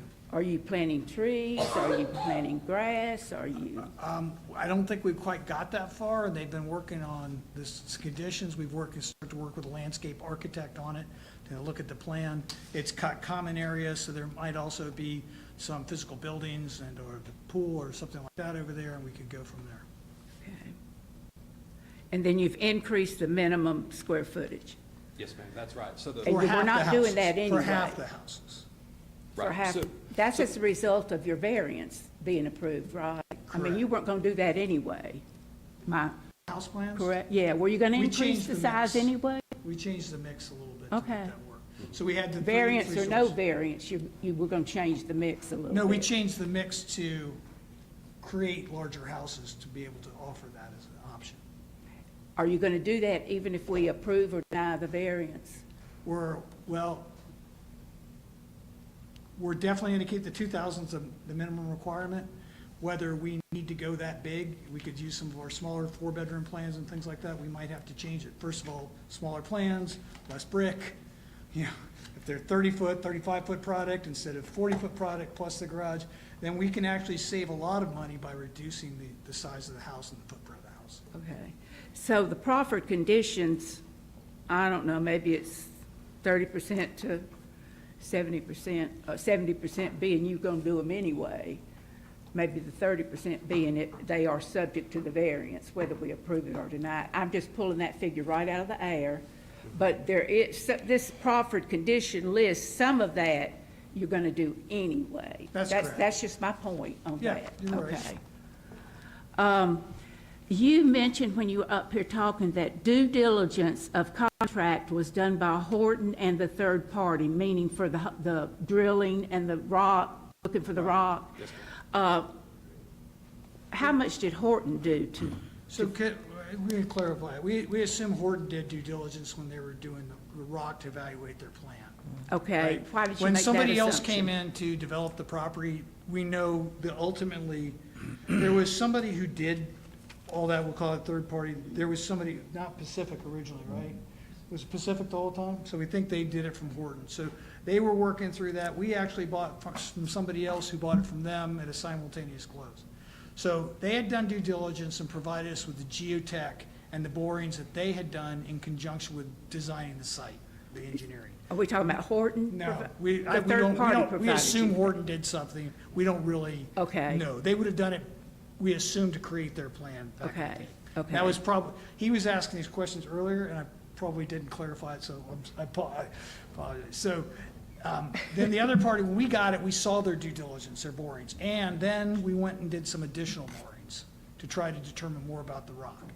And we just didn't come up with anywhere close to what we thought we'd encounter on the rock. But we bought it during our due diligence, we did additional borings. Did you buy it via contract from the third party? We bought it via contract with an assigned contract from somebody else, but the person who was entitled on the property had developed, sold it directly to us. Did you do your due diligence in that contract? Yes, ma'am, that's what I'm saying. We did do additional boring, and Was that written up in the contract? yes, we could do whatever due diligence we wanted. It wasn't required by the contract that we do additional boring, but we did additional boring. Was there any stipulation in the contract that if you found more rocks doing your drilling, that the third party you bought the property from would be responsible? No. Do you think there should have been a clause in the contract about that? Yes. Okay. But I mean, I've contracts never are done about it that way. allocating Once you risk. sell the yeah, I mean, I would love to have that, but the fact is, usually it's you do your due diligence. Here's our stuff. We, in our contracts, the seller obligates to give you what they know and provide you that information. If something changed, they do that. The rest of it's on us. It's buyer beware. I'm used to seeing clauses in contracts that will stipulate if, especially when you knew there was rock there already, if we do our drilling and find additional rock, then we're coming back to you. It would be more in legal terms, Paul, but that would be the gist of what the contract would say. In other words, you've got an out. You give yourself an out should things not work out. Right, and I didn't work on the deal, but any contract, any sophisticated purchaser of real estate property is gonna have contingencies in their contract. They're gonna have due diligence periods, which I'm sure, I didn't work on the deal. I'm sure that this contract had due diligence where you have zero obligation to proceed with a closing when you're in that due diligence phase. Like that's just sort of a typical contract. And it's one of those things where, you know, if you ask it in these terms, you know, so in Walton County, in Loganville, what is a ordinary, typical developer gonna do about rock due diligence? They're gonna do test borings, they're gonna read reports that maybe others have done, and they're probably gonna do some of their own. Was that done in this case? Yes. Was there more rock discovered anyways? Yes. And Do there we was do it nothing. differently now? Yes. Okay, okay. In new contract, we don't contract differently. We do, these are larger lots. That, you know, you're not drilling necessarily as many points. You're checking right away where you're digging for storm and everything else. You know, we have started, honestly, I mean, Myers is our land acquisition guy. We're getting to a point where, like, we're allocating the first 60 days to go look for rock and dig into it, look everything, get comfortable with that first, and then we start engineering afterwards. So, but that doesn't help us with what we missed here. Our ordinance says something to the effect that limitations on approval, a condition created by the applicant, including the result of an unwise investment decision or real estate transaction, that does not qualify you for a major variance. Do you feel that you might fall into that category? I think we have a hardship as required by the ordinance that Oh. makes us eligible for the variance. I think the physical conditions of the property are the real driver here, and it speaks to the timeline as well. This thing was annexed, the property that is, was annexed and rezoned in 2018. If it had proceeded according to a normal development timeline, it would have been permits issued either later in 18 or early in 19 before the text amendment gets adopted, and it's developed under the old requirements anyways. So those physical conditions of the property, I think, did have an impact on the history of the subject The property, physical conditions being the rocks. among others, yes, ma'am. What others? So I think there was challenges relative to the sewer and how that was run, the Which is extent because of the rock. But that was because of the rock. I think costs associated with pump station upgrades. I think you mentioned Yeah, something about a we- sewer pump station that serves other communities South besides Florida, this yeah, one. we're replacing the pump station, but rock. But rock. R-O-C-K, yes. That's the main condition. We have granite all over our city. You probably figured that out by now. We have veins that run from Stone Mountain way, way away. So that's not that unusual. You might not have known that when you came into this city to develop, but granite, I mean, I've got it in my yard. Every time I dig to plant a plant, I hit a rock. So it's not that unusual. But And anyway. we know that. And I said that in my opening remarks, that we know, anybody who knows anything about Loganville and this part of Walton County knows there's rock. So what do? You do the borings, and that's sort of usually kind of the typical due diligence, and that's considered reasonable, I think, by most people. What do? You go out there and you drill holes to see how much rock there is. I think And just to be what clear, I wasn't coming from Florida doing it. We had I local know, people so doing you it. didn't It wasn't know. I my know. miss. We had good people and good development people. I think the contract might. Pat, if I may, are you good with questions? I I've just- got a couple also. And while you're talking about some things, I kind of wanted to ask while we're on the subject. Okay, go ahead. Okay, so as best I remember back in 2018, these lost lots in red, it seemed, and I'm going back to memory, I tried to watch the video, but it's not online anymore. It seems like those lots were never going to be buildable to begin with. Am I remembering that right? I can't recall, I don't know. Okay.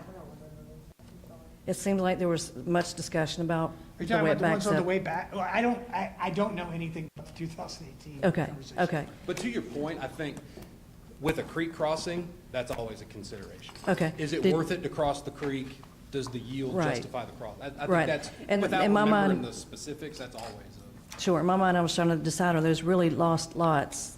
Because it seems like they were never buildable to begin with. Did you guys put the street in, or did D.R. Horton? No, we bought the site, they're undeveloped. Okay. So we have crossed the creek because that's where the sewer line is. Okay. And then, so what'll happen now is I'll get with the council members and we'll discuss it, and I'll get with Paul and we'll write the conditions for Thursday night. But the proffered conditions page, I do have a question on that. And I said that so you know why I'm asking about this condition, because I understand we're here to talk about the variance. Says you're responsible for all landscaping. Are you also responsible for the exterior? Excuse me, maintaining the exterior of the lots, of the homes? Yeah, I mean, as an owner, right? You. It's like the Oh, tenants don't have are to you paint talking the about the house. tenant? Oh, yes. Okay, I was just Like curious. any other owner, we're responsible for the main. No, you're right, versus a tenant. Yes, ma'am, I understand the question. Okay, so Sorry. it could say Took me a second. landscaping and maintain the exterior. Yes. Okay. And then the last question, I think is probably for you, Paul. I remember we put conditions on the property back in 2018. Do those conditions go forward with the current owners? Yes, the conditions of zoning from 2018 would still apply unless they're modified by this action. Okay, so does that increase your hardship? Because if I best remember, there were some significant nice amenities included. There was we've looked back after the last hearing and found that there was in the annexation part of that discussion, there was a clubhouse and pool. Yeah, definitely a fence that's out Oh, there. and a fence, so the fence Yeah. the fence is going in, right? On the south side of the property, the 6-foot fence, that's going in, yes. Okay, And we understand it's our obligation on the pool and clubhouse. That's we're looking at the location to make sure it fits, because you have to dig down for a pool. So- yeah, was there any amenities, talked about shuffleboard and tennis courts? I didn't see anything in the conditions on that. Tennis court and Tennis court and shuffleboard. Shuffleboard and tennis court. It was, I actually point out that I looked at the notes on the annexation that we found mentioned the clubhouse and pool. So if you could get them to us, that'd be great, because we haven't been able to find anything. And all those that says that. And we conditions, bought it with the LDP, so. Paul, all those conditions continue to go with the property. Yes, they do. The zoning conditions apply, except and only to the extent they've been changed by any zoning action taken by you guys. And if these conditions or these variance requests change any of those conditions, then they certainly would change. If they don't change those conditions would remain with the Yeah, property. and it's listed on page 67 in our packet. Which is the Okay. clubhouse, the pool, shuffleboard, tennis courts. I didn't know if you were aware of that. I was not, we found the reference to the clubhouse and the pool. Correct? That's all my questions. Okay, Ann? I just, Well, I was just going to say on Thursday night, if the council makes a decision to approve, all that needs to be restated and make sure we're all in clarity. Go ahead, I'm sorry, I didn't mean to interrupt you. okay, so all the rock, the rental, all that doesn't, this is all a math problem to me. So here's what how many total lots are in it now that are usable? Because I tried to count and I lost count. It's 129. is Okay, what and we- that's before Well, you not- lost the excuse me, 18? 129 is the lots that we would have afterwards, and then possibly a loss of maybe 2 more lots for additional amenity if we can't put them in the places we have. So you started, out, what is that, 148? 145, 145. 145. And you lost 18, is that right? Yes. So one- Yeah. I'm hearing 147. 147. So I guess what I'm struggling with is, and Melanie, I'm going to disagree with you because I don't think a brick exterior can make them increase their rental. But what would let you increase your rental is a third car garage. So I guess I wish you had come to us and said, this is all just fact. You lost lots. You've got to make up $475,000 in revenue a year if the loss of 18 lots at 2,200 each. And the way to do that is to increase square footage. And you can't afford to do brick all the way around the house if you're going to increase square footage with a third car garage. Is that an accurate statement? And it would be the square footage of the three-car garage in addition to just the Correct. house. But I mean, it's just a math problem. You need relief, you've got to make up your revenue, so you're going to add a third car garage, which can increase your rent factor. But to do brick all the way around on that additional square foot on 129 lots causes a lot of cost. And you're trying to recoup that by doing 3 foot all the way around. Is that right? Correct. Okay. That's all. And I wish I'd come to you before I spent all the time on my presentation. Well, no, I mean, but I mean, it just is what it is. I mean, you're saying, oh, we're going to do 3-car garages and raise the value for no, you're getting your money back. I mean, you got hammered with the rock. I mean, it's a business, it's a problem, but I don't have an issue with it. Just financial. But it's all money. And that's certainly from our perspective, I think what we would hope to convince council is that those values do have a positive impact on the community, that where we see 3-car garage square footage as value drivers, the city would see those as value drivers as well, and that there's the potential for higher quality homes, higher value from the city's perspective as well. Well, it just, more square footage equals more tax revenue for us. I mean, Yes, ma'am. brass tacks, right? More rent for you, more tax for us. So, okay, I'm good. But there was only 50, you were only going to do 50 of the 3-car garage houses in this neighborhood, or is every one of these houses? No, we're going to do every house is third-car garage. 50% of the houses will be 2,400 square feet and over.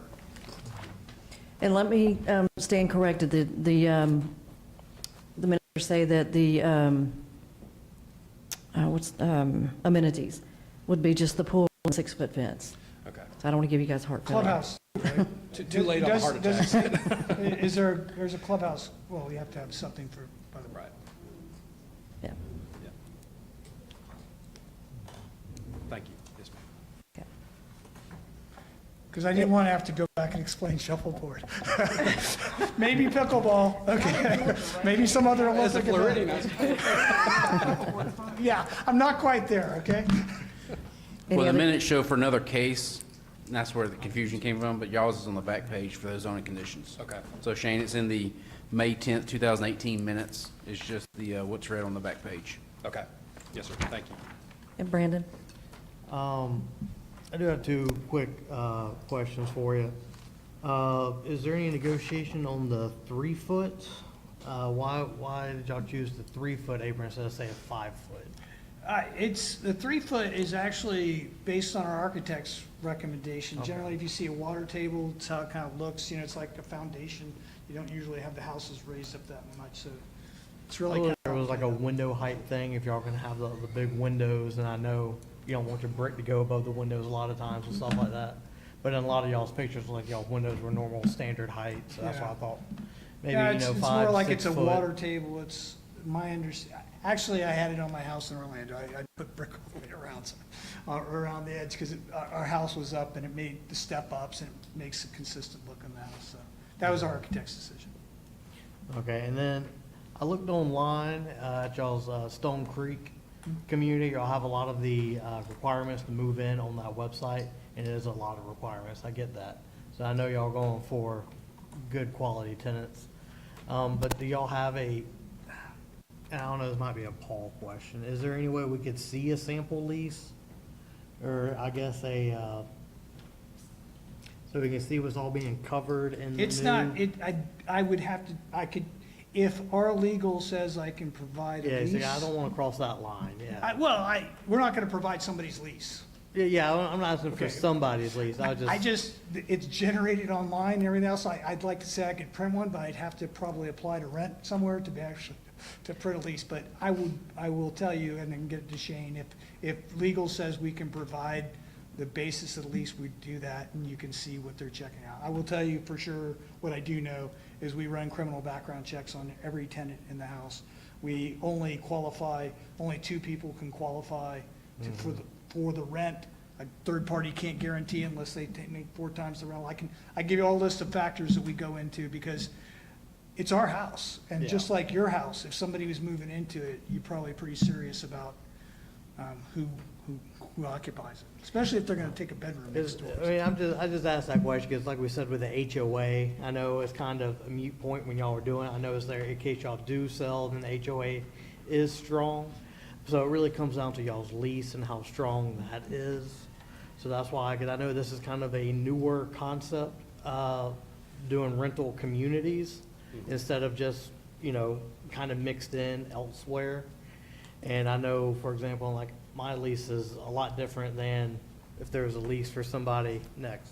Oh, Said you can't. I'm so sorry. No, I was going to tell you while you keep going on, I did want to interrupt you because under the ordinances for the OSC, under K2, prior to the final plat approval, a copy of the articles of incorporation and bylaws of the association and the covenants to be recorded shall be provided to the city manager or designee.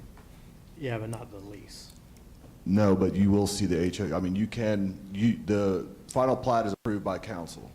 So when that is approved, you will have a copy of whatever they have to file with the county as far as their governing documents. That is required by the ordinance. Can I ask a question right there? Sure. I'm just gonna ask this, he brought up lease, and you talking about background checks and how you screen your tenants and everything. Do you take, the government vouchers for housing, and if so, is there a percentage of houses in each one of these units that you do that? We comply with all fair housing laws across the state. If you're referring specifically to the vouchers, the Section 8 voucher program, I know that we have taken that in some places.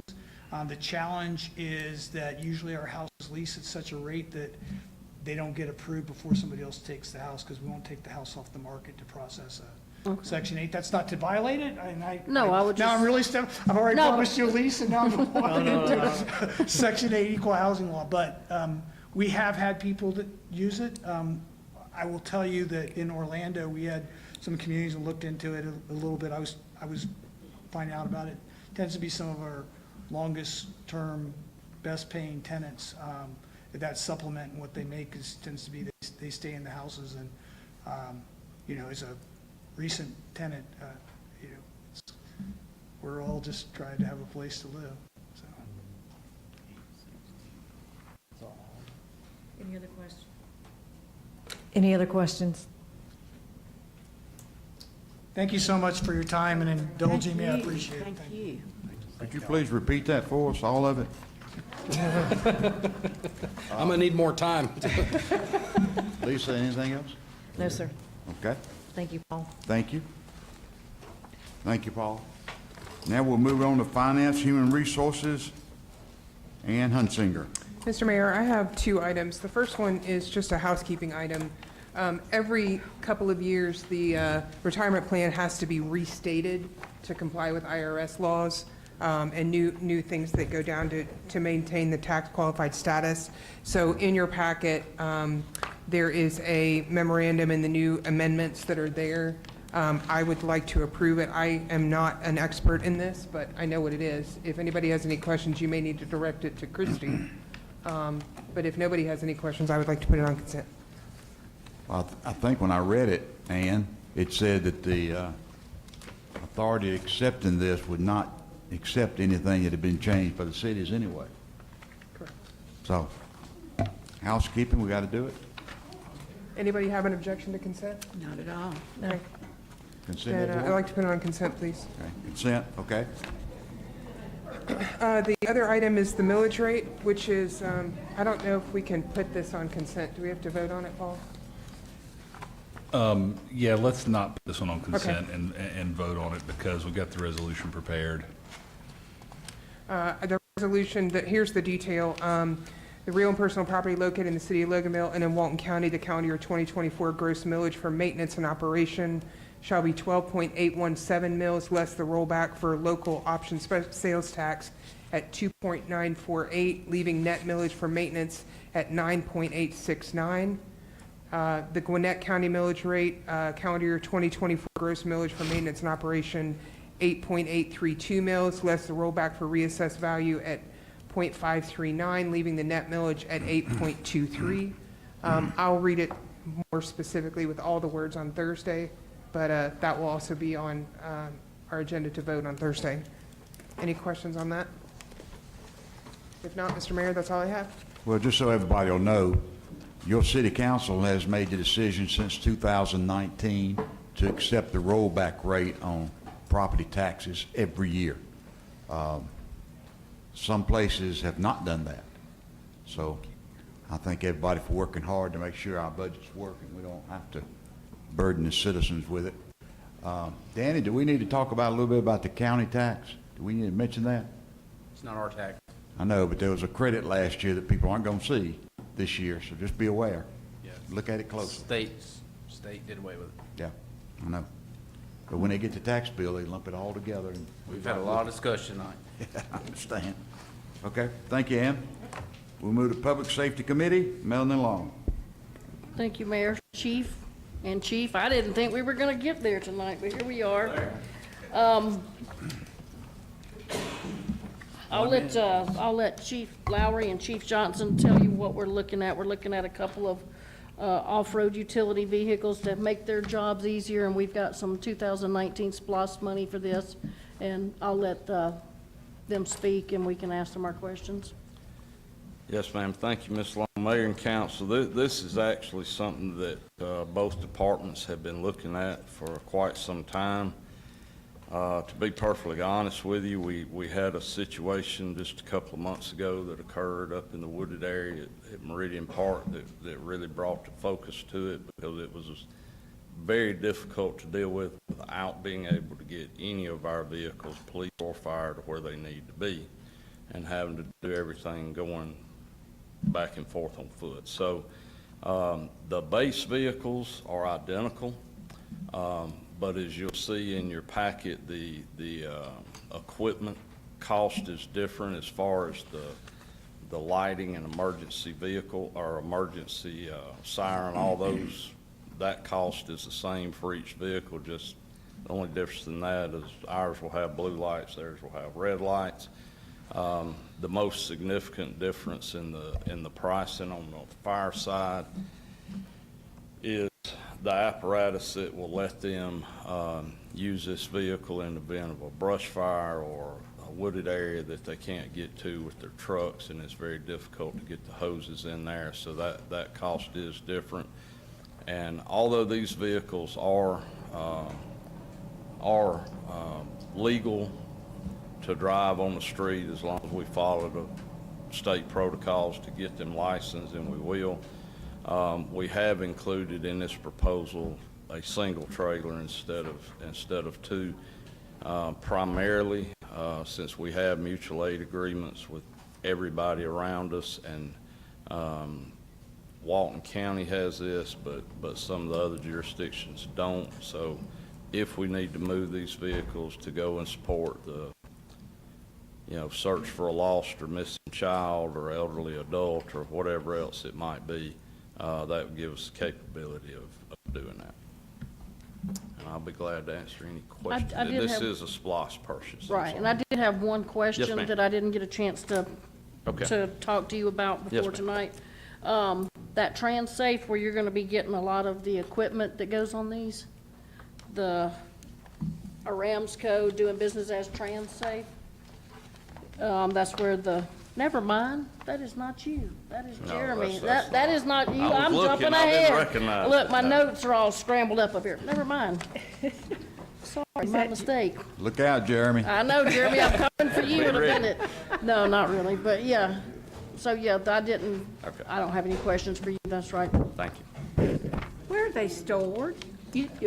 Well, we have, the fire department has it at some of their station places that they can put things under shed. We have at the police department inside our Sally Port. We have basically the same type of metal carports Okay. that they have, and. I was just curious. Well, we currently have 2 vehicles in there, but one Chief? of those we're gonna return. Give me Yes, just a second. Hey, folks who are leaving, we will make your concerns aware because you're not going to be here to voice them, right?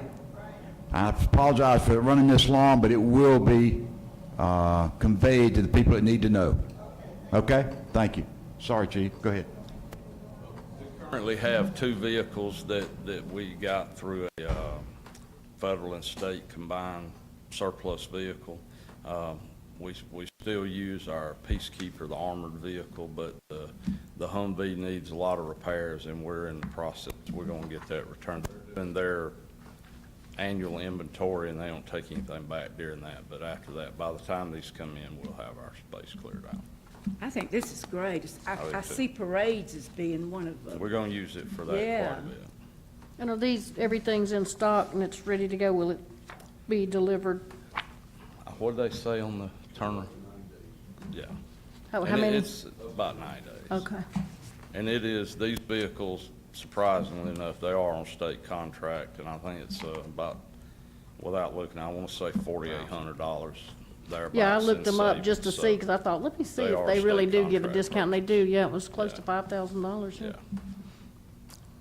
Do anybody have any questions? That will make our public safety departments more efficient. Yes, sir. Yes, yes, Will. yes. Okay? Thank Do you. y'all have any questions? And ready. Do what? And they'll be more ready for an emergency. Yeah, we'll be much Tim more didn't ready get for to some talk. emergencies, especially the off-road ones. He just stood there and looked pretty. That's what he did.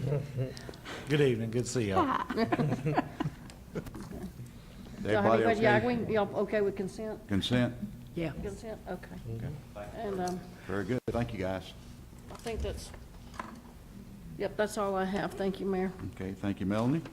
Moving now to Public Utilities Transportation, Bill Duvall. Thank you, Mr. Mayor. I have 2 items on the agenda tonight. So the first is, back in June, we approved upgrade, new system for meeting the meters, which also added capabilities so that we could have 2 units and have 2 different people keeping it up. Well, one of the things they found out was with that, and that purchase, anyway, one of the things they've found out is that they needed to, there is some cost associated with configuring that, and that was an additional $3,339, bringing the total back from what we voted on to $39,489. So anyway, we just, the city's brought that to go ahead and get that up and operational. Is there any questions? Are there any questions? And as The a total reminder, that's project bill ARPA. was the 39. That's correct. The meters are, this The meter reading. meter thing is just 3,000. Am I reading It's that correctly? It's the connection, the interface, Okay. just to get it working, get it online. Okay. 'Cause it's- So, And that was ARPA. That was And it's ARPA, ARPA. just so you know. so I'd like to put that on consent. All right. Okay? All right, the second thing is we also voted on this, so as we discussed, the Tommy Lee Fuller,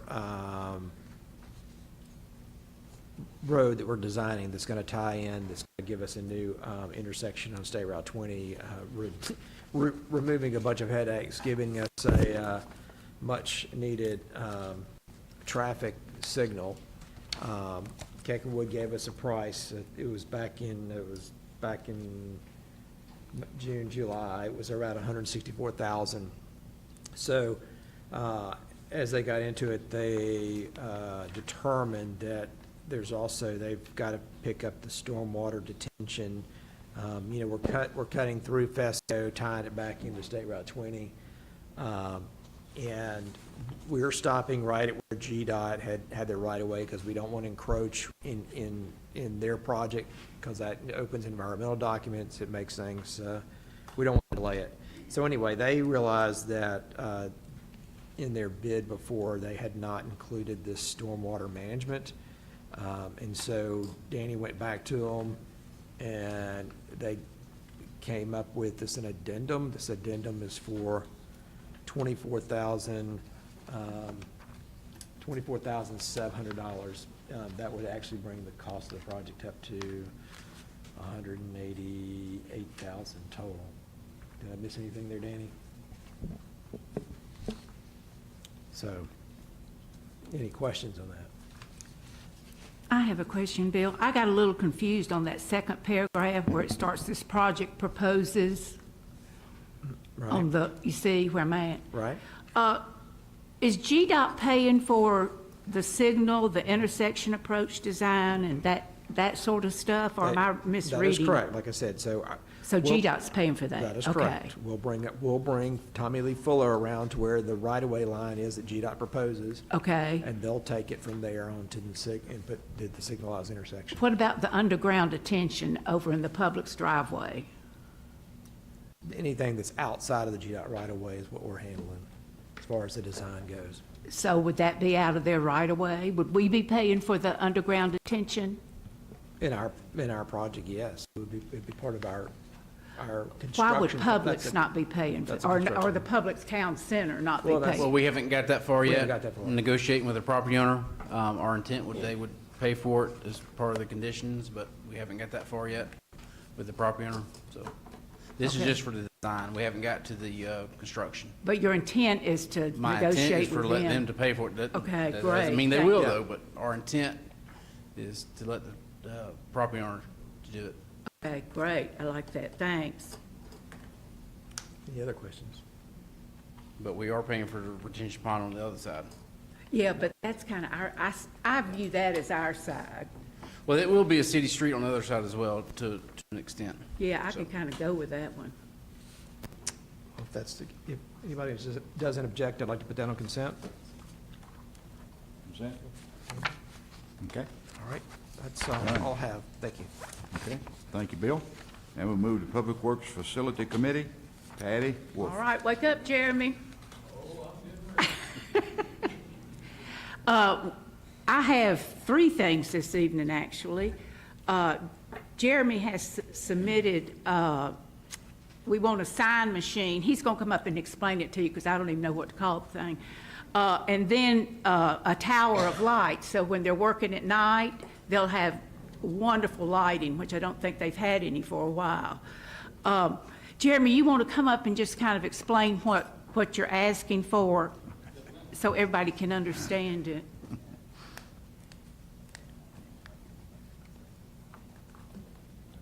Good evening, Mayor and Council. Looks a lot different from this angle. Okay, what we are asking for is the purchase of one Wanco towable message board. It's the same kind of message board you see on the side of the road that says, what are we looking at? Oh. I thought Kyle had pictures, so I was just kind of No. pointing. Yeah, right lane closed or whatever. Yeah. Yeah, Uh-huh. it'll say like road closed, no through traffic, and the one we're actually looking at you don't only have to put words on it. You can put like images. It could also be used if we wanted to set it on Main Street and advertise the Christmas parade, stuff like that, for events and everything. Do you have any questions about that? Do you program it so you Yes, can ma'am. program it to what- say anything? Yeah, you can program it to say anything. Once you open the back door to it, it has a 7-inch LCD keyboard in there, and you can make it say basically whatever you want to. Okay. That's nice. We don't have anything like this.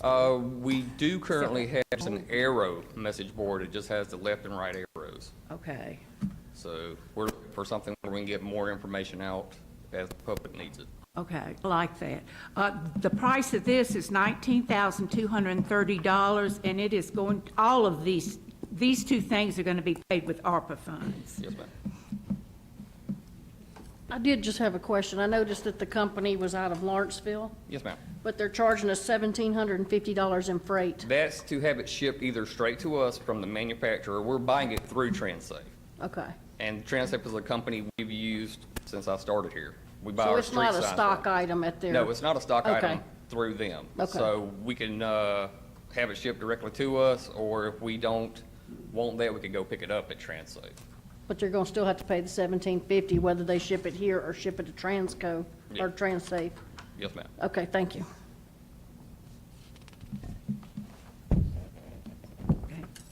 lights. Okay, lights. Everybody okay with consent on the board? Everybody okay?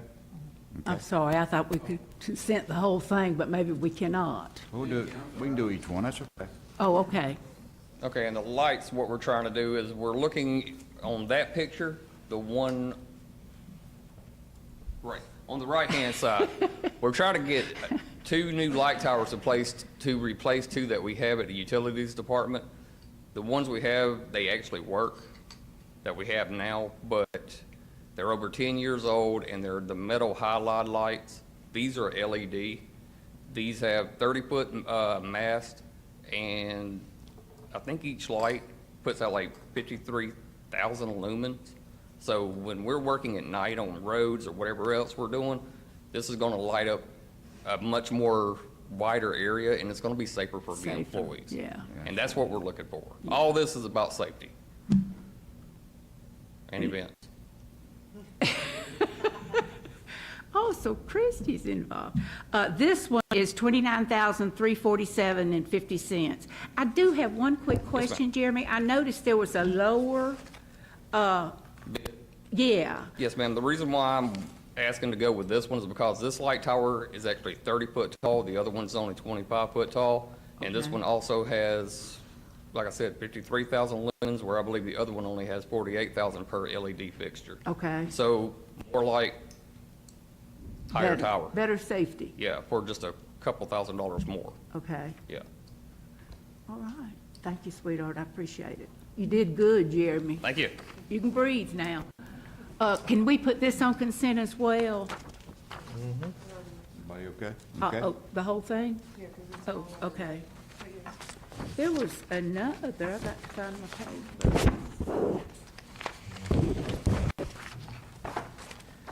Well, I'm looking for where Jeremy has asked for paving and stuff like that. Right. Oh, here it is, okay. Good news for some people in the city, for some of our citizens. Danny has freed up some, is this ARPA funds, to resurface and seal cracks and all that on some of the roads throughout the subdivisions, which is great news. I'm just going to quickly read the name of the streets for those who are not here, that some of this may involve your streets. It's Toller Drive, Toller Shoals Drive, St. James Place, Magnolia Court, Confederate Place, Sharon Way, Villa Drive, Chad Lane, Myrtle Court, Berta Court, Echo Valley Court. The total for all those is going to be $861,025.43. This would be subject to bids, right, Jeremy? Okay, so it may be less. It's not, this isn't exact, okay. Any questions, y'all? I did. I got a call from a customer, a citizen today that wanted to know when this will open up for bid and how long it will stay open. I have no idea, Danny. Typically, it's 30, it opens up for 30 days. I don't know when, they still, Keckenwood will have to do that, and then we'll advertise it. So just to clarify, the roads, that's roads we're potentially paving, doesn't mean we will pave, depending on what the bid comes back. Last bid was 250,000 more than we initiated or anticipated. Okay. So we're gonna pave what we got money for. You're gonna So- do what you can. Will you Yeah. still do all the streets, just limited to whatever? I mean, will you divide the money out, or We how will will that do it work? until the funds run out, depending on streets. We'll have to prioritize. If it comes in higher than we suspected, we'll prioritize the streets based on the software that we use in the engineer's report. Okay. So is that software what generated this estimate? That and the engineers and with With the the, engineers, okay. Jeremy and the street foreman went out and walked the streets. So Danny, is this complete repave, or is this patching No, they're sections? all mixtures. It's patching, milling, resurfacing. Crack seals. Crack sealing. So some of the roads that can be extended in life, we crack seal. Some that, like Toller Drive, it may need to be a full rehab depending on the base. So it's just depending on Okay. what. And the reason I ask is I had a citizen call me on the way over here asking me what reclamation was, and I think reclamation was the word she used.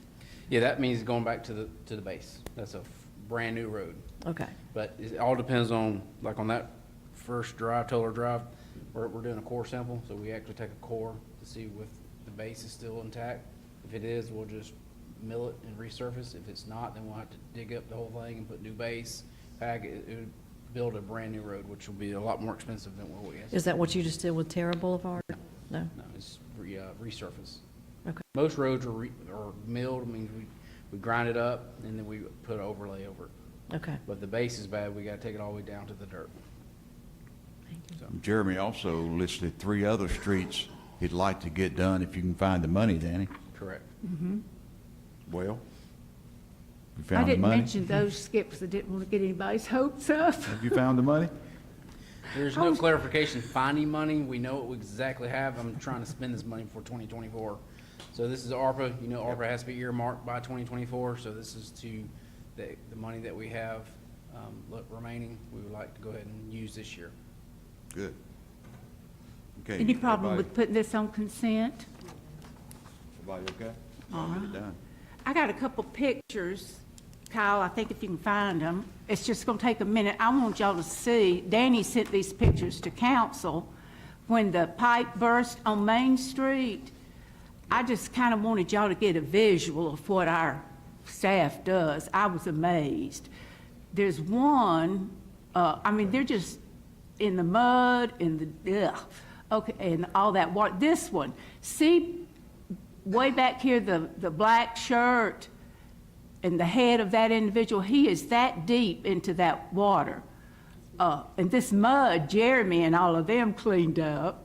So it's just amazing. I just appreciate so much what our staff does, what the employees do. They work so hard. This is just something I wouldn't want to do. So I appreciate them working so hard and getting all this done. I just thought you might want to see the pictures because I was shocked. Anyway, that's it. Okay. Thank Very you. good, Patty. Thank you. We move now to economic development. Brandon Whitfield. Yeah, let's do a 5-minute break. Yes. Sorry. All right, we've been requested for a 5-minute break. We're good with that. Now it's 4 minutes and 40 seconds.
Yeah.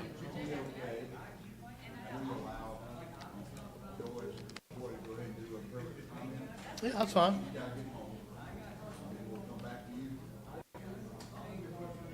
Well, that's because you're lucky. All right, everybody back. You the one that wanted to break.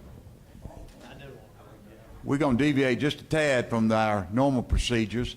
Joy is riding her scooter here, and it's going to be dark soon. She had some comments to share with us. So, Joy, you have the mic for 5 minutes max. And if it's less than 5, we can live with that. I hope to be home in 5 minutes. All right. I'm Miss Davis, 4421 Pecan Street, Loganville, Georgia, 30052. I get mail from people that's got names in my address. I don't know why they use it.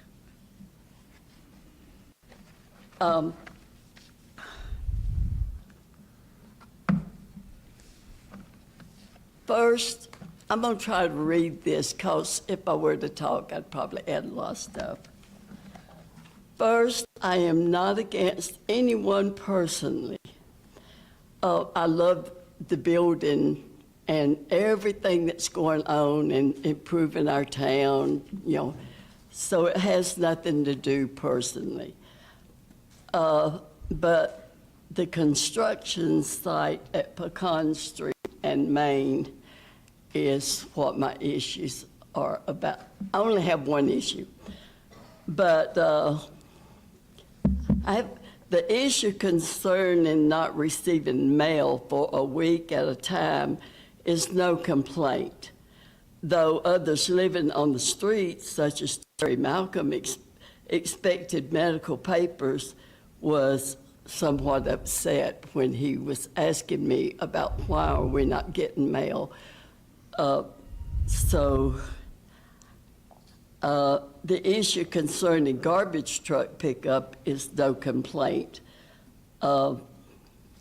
It was a problem, as most Mondays, my disabled son took ours and Main Street businesses' garbage containers down to the street where they could be emptied by the driver, and the driver said if he had been informed, he could have changed his pickup schedule to come before 7 a.m., but he couldn't get on the street. So we helped him by taking everybody's garbage on that part of Main Street goes a pickup on Pecan Street. And my son didn't have to. He took those garbage containers down to where the garbage truck could pick them up and brought them back to where they belong. So we're not complaining, though that's no complaint. An issue concerning trash in our yard is no complaint. We had winds all weekend, and we understood that things get blown around. Our yard just happened to have gotten oodles at that time, plus glass bottles. We don't understand how the wind blew stuff like that in our yard. But we told one of the men, and they cleaned it up in no time, got everything going. That's not a complaint, just something that happens in construction. Now, my issue here is the porta-john. When they brought it, it was placed at our fence at our front yard. The wind blows from the west to the east, so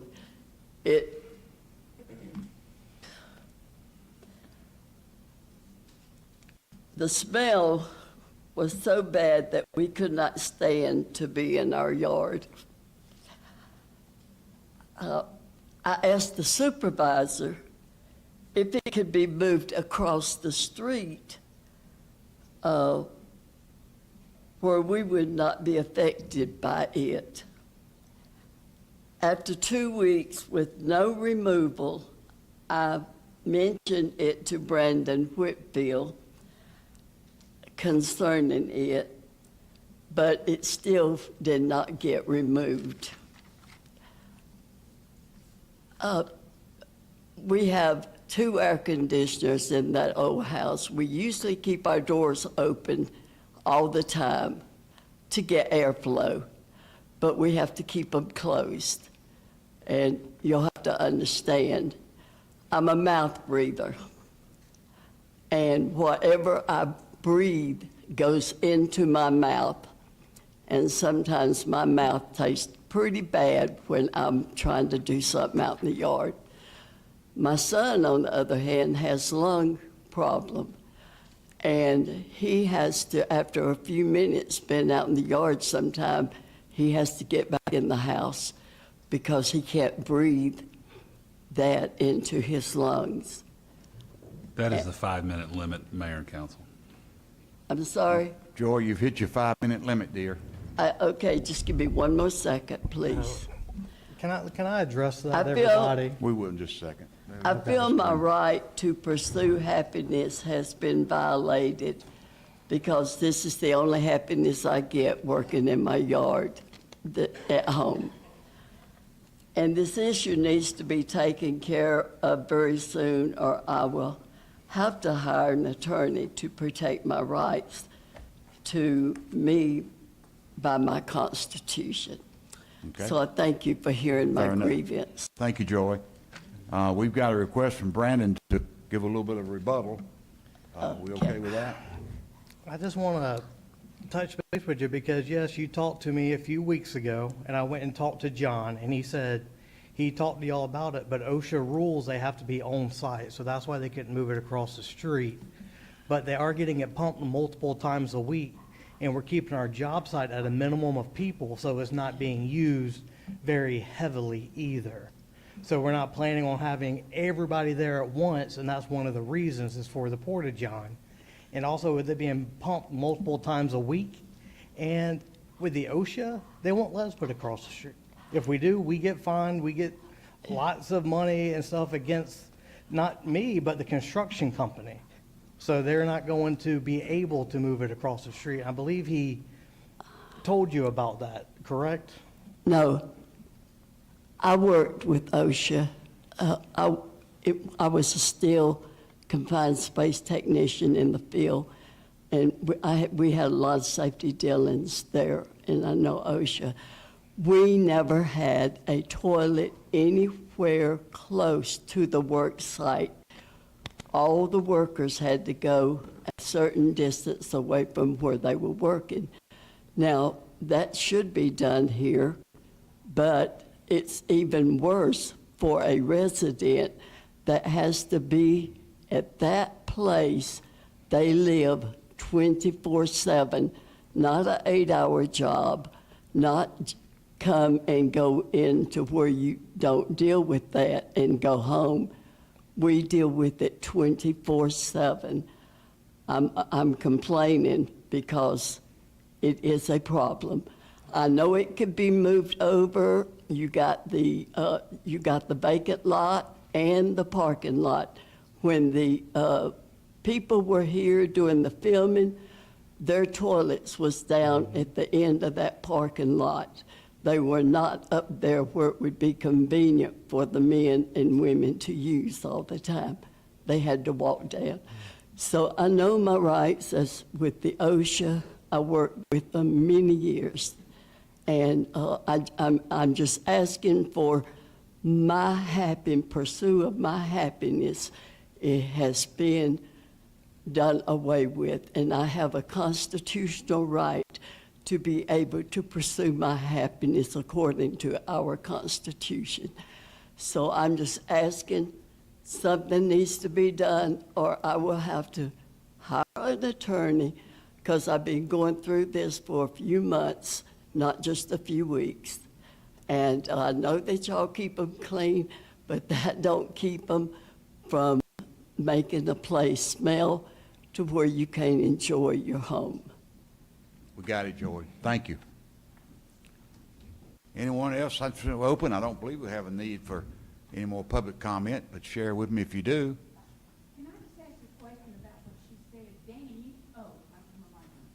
You may know the answer to this. Since that lot that Brandon's using for his construction materials is owned by the city, could the city get with OSHA and have whatever you call those things, on that lot and not involve Brandon in his business? Does that sound feasible? My advice would be for the city to not get in the middle of it. Whether Okay. whether it's Mr. Whitfield's parcel that's being renovated, or the one next door, the one next door, the one next door. I mean, while not disagreeing with their concerns and their plight, it's a problem related to the contracting company, the general contractor, and what they can and they can't do. My advice is just, as difficult as it may be, I just don't think it's a problem for the city to address.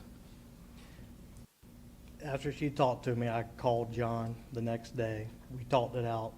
He told me about the OSHA violation rules, all that, and it's posted on the inside about the workers have the rights and all that. And so they said if we move it across the street, we're going to get violated. We're going to get all the stuff. It can't be across the street. It has to be on the job site. We're already pushing it, having it that far away and it not being directly behind the building. So they're already pushing it there. And plus, we have the bathrooms being worked on right now. So it shouldn't be a problem for that much longer once those get operational. Oh, that would be great. So it's not a forever issue. It's just for a very short duration. I don't know how short. I know they tried to start painting the exterior today and putting up drywall. So it's coming along pretty quickly. Good. So it's not like, I'm hoping next month it won't be there, but I can't promise that because I don't know how the weather's going to affect everything or anything like that. Well, you But- can only do what you legally can do. I get Exactly. that. It's not your fault. I was just hoping we could come up with something, you And know. I explored everything that I could. Even the neighbor, Buddy's been very great to me. He lets my guy, he said, hey, if y'all want to come in here and have a meeting, come in here, get out of the heat, or come use my bathroom. And I said, well, can we just use Buddy's bathroom? He said, well, by OSHA's rules, no, because it's not on the premise. It's Really? Wow. in that one. So a lot of people have been working with us around there, a lot of really, we're all coming together downtown, which is good. Yes. So we're trying to figure out stuff like that, but there's just some rules like that. I know. And maybe, yeah. I've been told wrong or something, but I mean. No, I doubt it. It seems I- right there. Sounds like something OSHA would come up with. Well, I appreciate you trying. My heart goes out to her, That's why we're trying to go as fast as I we can know. to try and get it to where it's, sometimes you gotta crack eggs and make an omelet, and unfortunately that's, Well, That's one of the I things. do appreciate it. I really do. I think you've done all you can do, seems like. Thanks, Okay, Brandon. so we have now closed public comment, and we'll move now with the detour we took back to Economic Development Committee, Brandon Whitfield. all right, I'm gonna try to be as quick as possible. We've heard that before.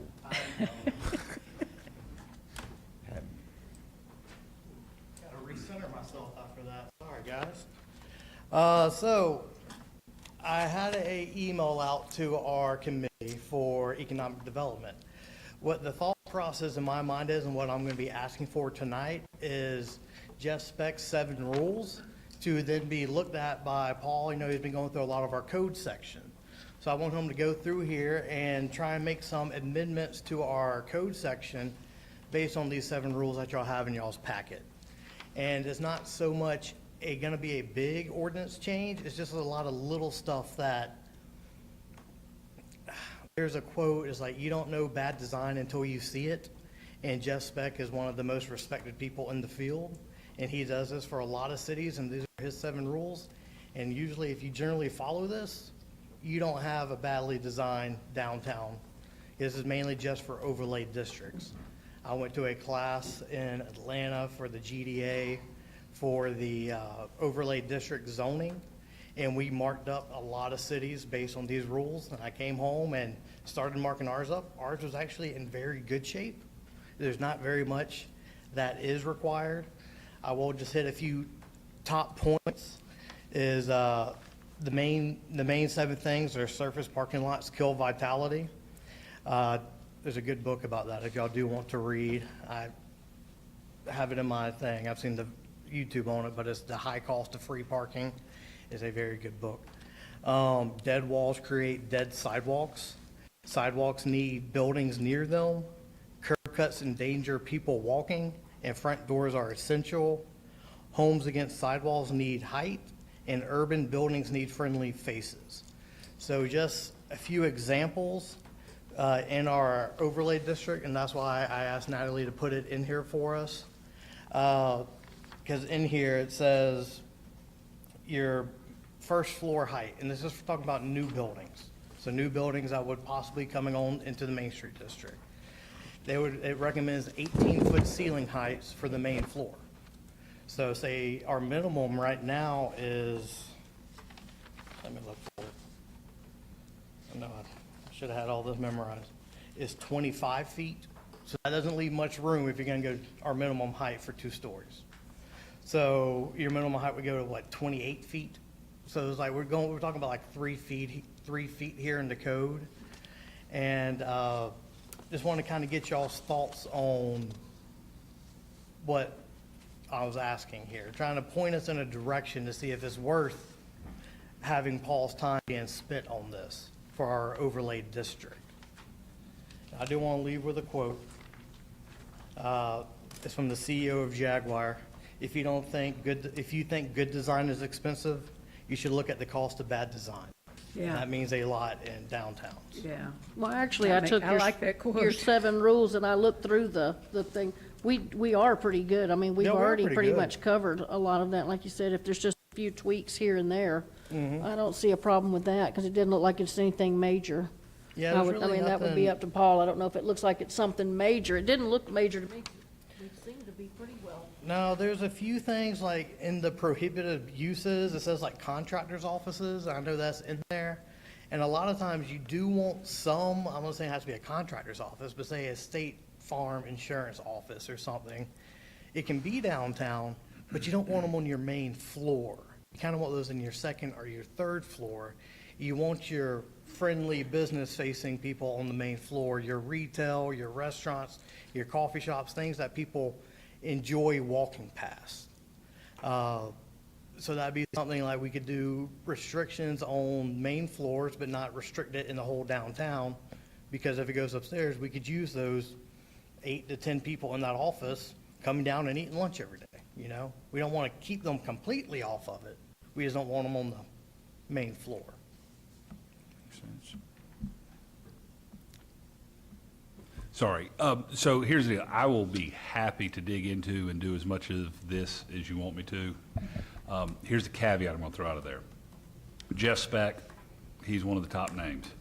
I jotted down some names on this last time we talked about this. Lou Oliver, Kronberg, TPUDC, DPZ, TSW, Spec Dempsey, where Jeff is. I mean, all these like really high-end, top caliber urban planners. They're all phenomenal. The stuff they preach, I'm a huge proponent of. So yes, I'll be happy to dig into this and see, but what they're all going to tell you is like these successful rules for downtown Tulsa, they've been calibrated to downtown Tulsa. And so while I'll be happy to jump in and help, I am not a certified land planner, and I've drank the Kool-Aid and I preach it and I believe in it. But y'all want to do this right, we can do this right for sure, but y'all want to do this right, y'all need to spend the money on getting the big boys in and do the whole programming and let them calibrate a smart code for downtown Loganville. So can you make some incremental steps? Absolutely. And can I help? I'll give you all I got. But I'm not a member of CNU, although I probably will join soon.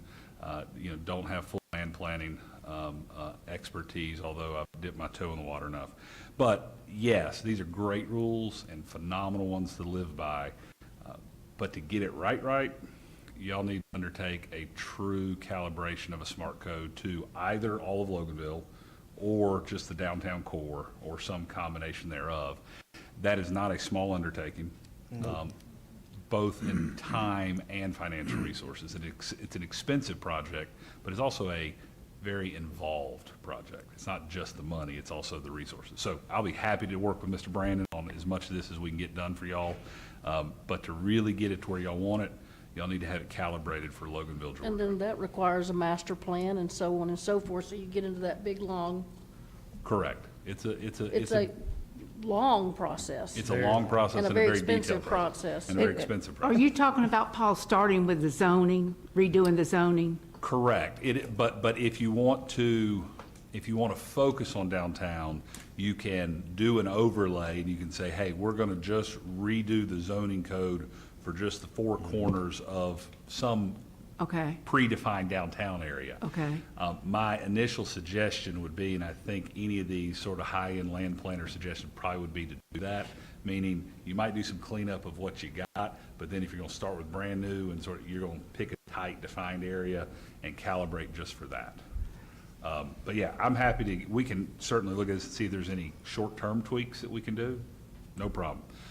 So are you, But- you and I've had, I'm sorry, go ahead. Oh, I was just saying, but just know that those are going to be short-term tweaks and interim tweaks.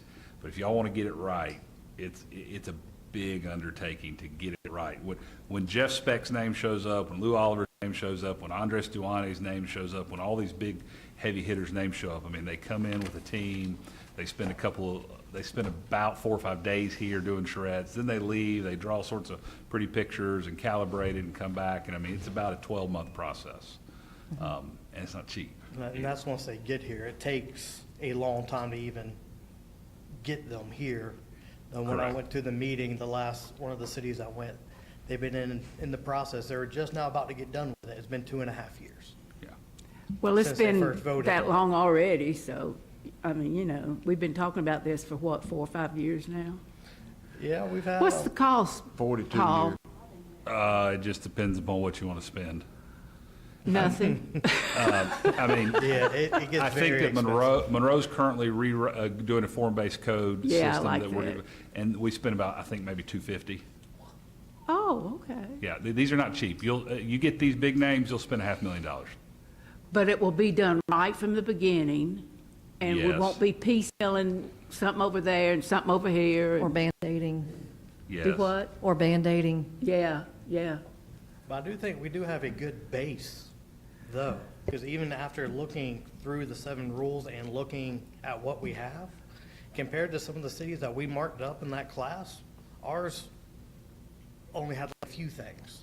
So ours was actually pretty good to start with. And plus, the city owns most all the land that's going to be developed downtown. So it's not like we have to get these in place for somebody else to come in, because we would still have to go through the DDA to go through all this, and we could put in certain conditions that we would want for that property. Say, I don't know, say it's 254, we put in there, like, we would like 2 business fronts that match the urban fabric of downtown, and, 20 parking spaces or 30 parking, so we still have a lot of that control because the city owns the land.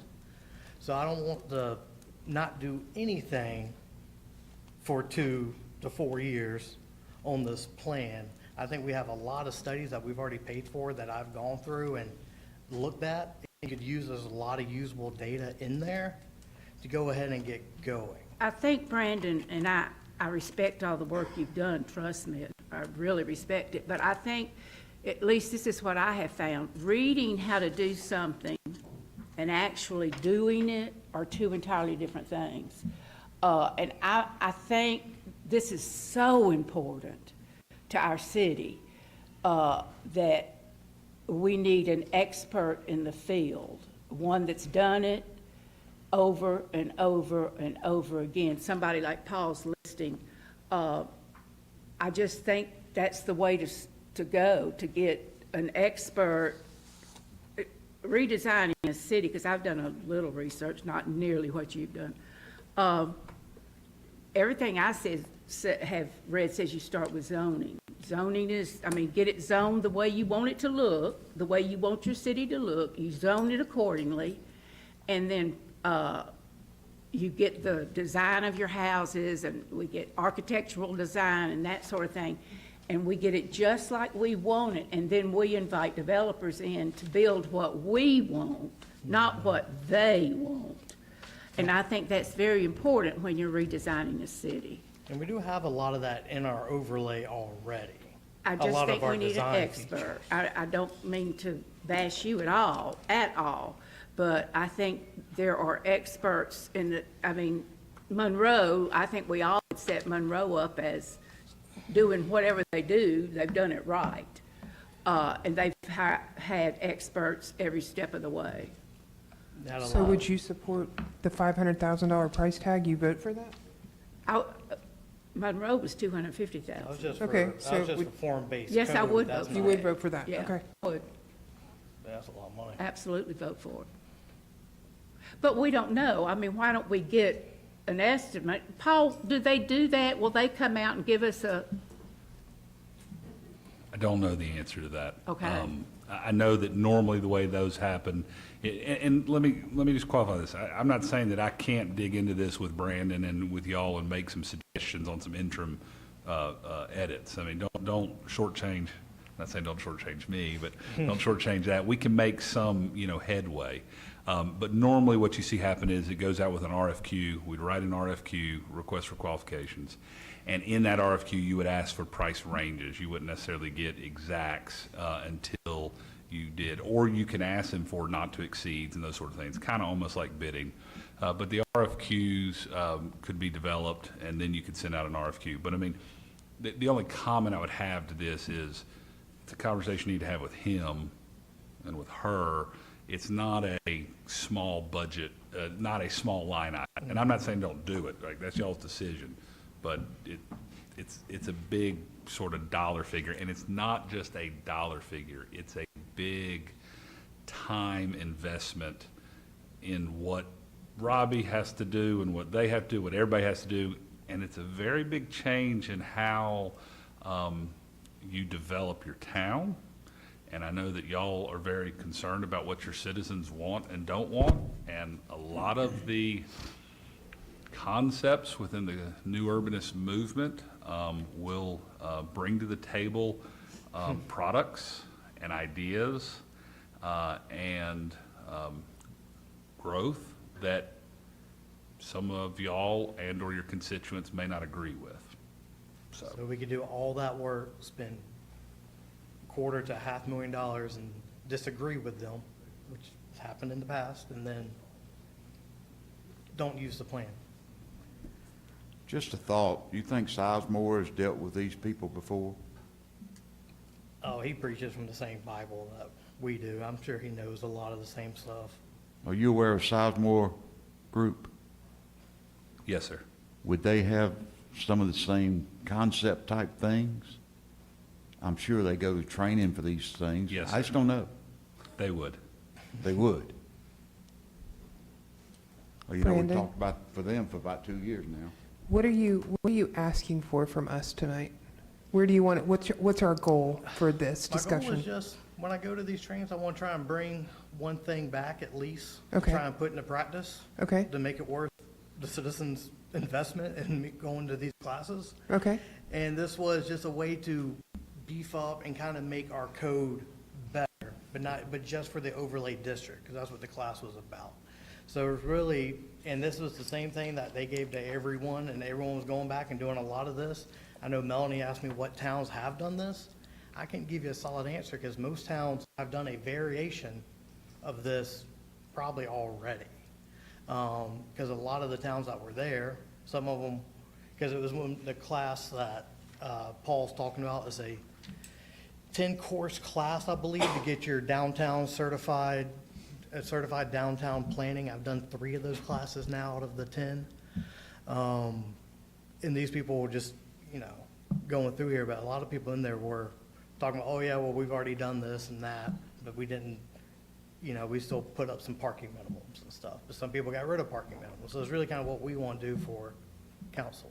So you are proposing making some small adjustments to our downtown based on this 7 rules? Yes, and then it come back to council, and then we can discuss it then. We could have action on it that night, or we could make changes to it and come vote a different night on it. It's just something that I think we just need to progress and take some of this stuff out, because if we do ever get anybody that does want to come and they do build this, I don't think we're gonna be 100% happy with our code now. But with these rules in place, we're gonna be a lot more happy Well, I mean, with what gets built. and I think, Paul, to your point, I mean, I don't mind spending money to try to get a plan or whatever, but, you know, I'm sensitive to the idea that we spend another $250,000 on a plan that we never vote through because we don't vote it through. We've got a split. So is there a happy medium where, you know, I don't want to spend a ton of time, but are there small adjustments that Brandon is suggesting here that we could do that would make it better? And I don't know how everybody feels about that. Yeah, I mean, there certainly might be, and we've seen, so first off, this would be a zoning change, a zoning ordinance change, because your overlay is part of your zoning ordinance, so it would have to go through the ZPL, have to go to planning commission, then have to come before you, have to be advertised, all that.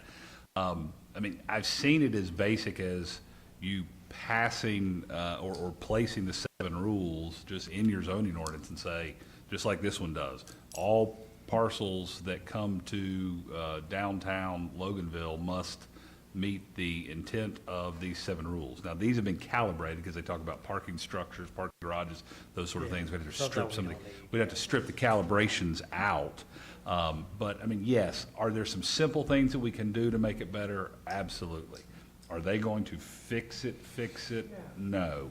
Is the concern correct that if you sort of finally get somebody to come and do what you want in downtown Monroe, and you're not going to be, downtown Loganville, sorry, it's late, you're not going to get what you had envisioned and wanted, you're going to be disappointed in your code? I think that is a pretty true statement. And the easiest way that I can describe that is that downtowns, like I glanced, you know, downtowns don't have setbacks. Y'all have a lot of setbacks in downtown. Lots of setbacks, yeah. Lots of setbacks. But that's a philosophical thing you gotta be okay with. No setbacks means your neighbor's property line is right next to your construction site. And when you make changes like that, it creates issues. So, y'all gotta decide how y'all want your downtown to build out. And if you want your downtown to build out one way, you need to change your codes to let it build out that way. If you don't want it to build out that way, that's fine too. So I'll be happy to dig into this, and what I can do before we even go through ZPL, let me make some changes with Brandon and with Robbie. Let's marinate on them a little bit through staff, and then let them come to y'all if you're like, hey, we kind of like that. Then you can take it through the full process where it goes through full hearings and all that. It won't be that difficult. And let me comment, I think both y'all have great ideas. With money being no object, Patty, I'm all in, but money, reality is that's a lot of money. Brendan, I'm also chairman of the planning and development. I'm happy to work with you. There's gonna be a lot of overlays with what you're trying to do and what goes through planning and development. So anything you need from me, I'm available. Awesome, thank you. Money's always an object, Lisa, for anything, going to the ice cream store this day and time. But I think, you know, is it money well spent? I don't know. That's something we'll all have to decide. But I think if you're redeveloping a city, that's a major undertaking. And I think if it's not done right, then we want the people to come downtown. And if it's not done in a way that's going to get them downtown, I don't know. Have we wasted time and money? I don't know. Paul, let me ask you. I know you're very familiar with the form-based zoning. Would you be willing to come talk to us about it, maybe at a retreat or something like that, and tell us about it? Sure, I'd be happy to, but I'm not an expert. You know, I know, but I know it took you 13 years to get it in Monroe. Well, right. I will say this, going to your point, things putting up on the shelf, just give you the exemplary because they are your neighbor, sister, and I lived there, and I was in the middle of all of it. In 2014, actually in 2012, Monroe started the process of adopting a new zoning ordinance. In doing so, the plan was to adopt a form-based code. That did not end up happening. The form-based code was written. It did not get adopted, but an updated zoning ordinance did get adopted that envisioned and embraced some elements of form-based code, but not completely. So 2014, we passed a new zoning ordinance in Monroe. 10 years later, actually maybe 9 years later, 2023, we started the process of bringing it online again, same consultants, and most likely October, November, we will be passing, still not a citywide one. The expectation probably hasn't been decided yet until your compatriot council members make that decision, is that it will be passed as sort of a mandatory in the downtown and then as an available overlay in the non-downtown area, meaning it's a dual path zoning ordinance outside of downtown, mandatory only in downtown. That's where I think it's going to land, but it's still not finished. So I think Monroe had their charrettes back in February, March, and I think that the final version is going to be available from the consultants, which they're one of the ones on this list, sometime in October. So it's a very long process. And to Miss Ann's point, it's Monroe's second go at it. They went at it once, they didn't get it, and here they are getting it now. And we may not get it. I mean, you know, I guess council voted it down in 2014. It was complicated. Okay.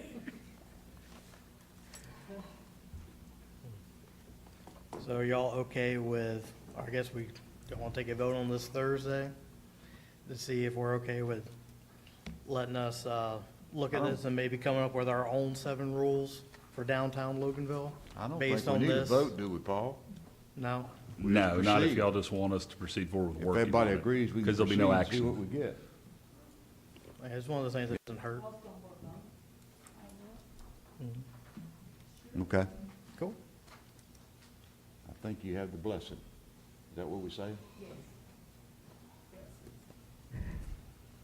Okay, anything else, Brandon?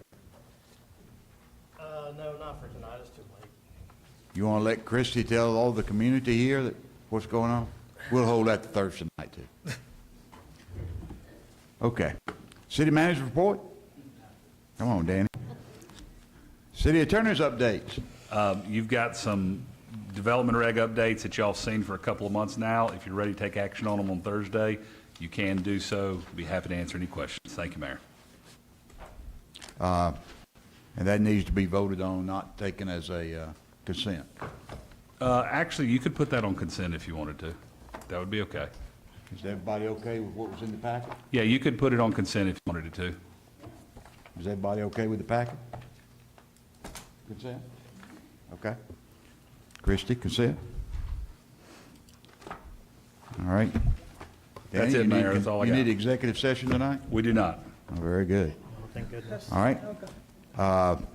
Just to let you know about Thursday night, I'm understanding, Danny, you might confirm, we're going to have the three-peat Loganville baseball team here, we think, maybe?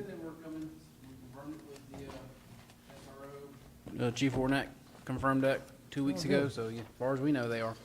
Okay. We also have, don't we have Justin Kane? Yes, I believe Isn't he going to be here for? Chief already left. I don't want to get on to him. No, Chief Johnson. Yeah, I think that's still on the list. Yeah. Should be. Did a good job.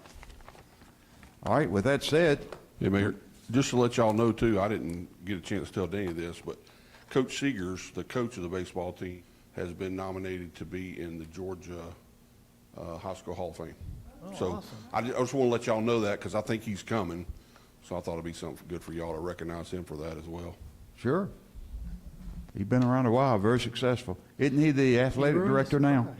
Yeah, I thought. Okay, with much to do, I guess we'll ask for a motion to adjourn. So moved. We have a motion, we have a second? Second. We have several seconds. All in favor say aye. Aye. Those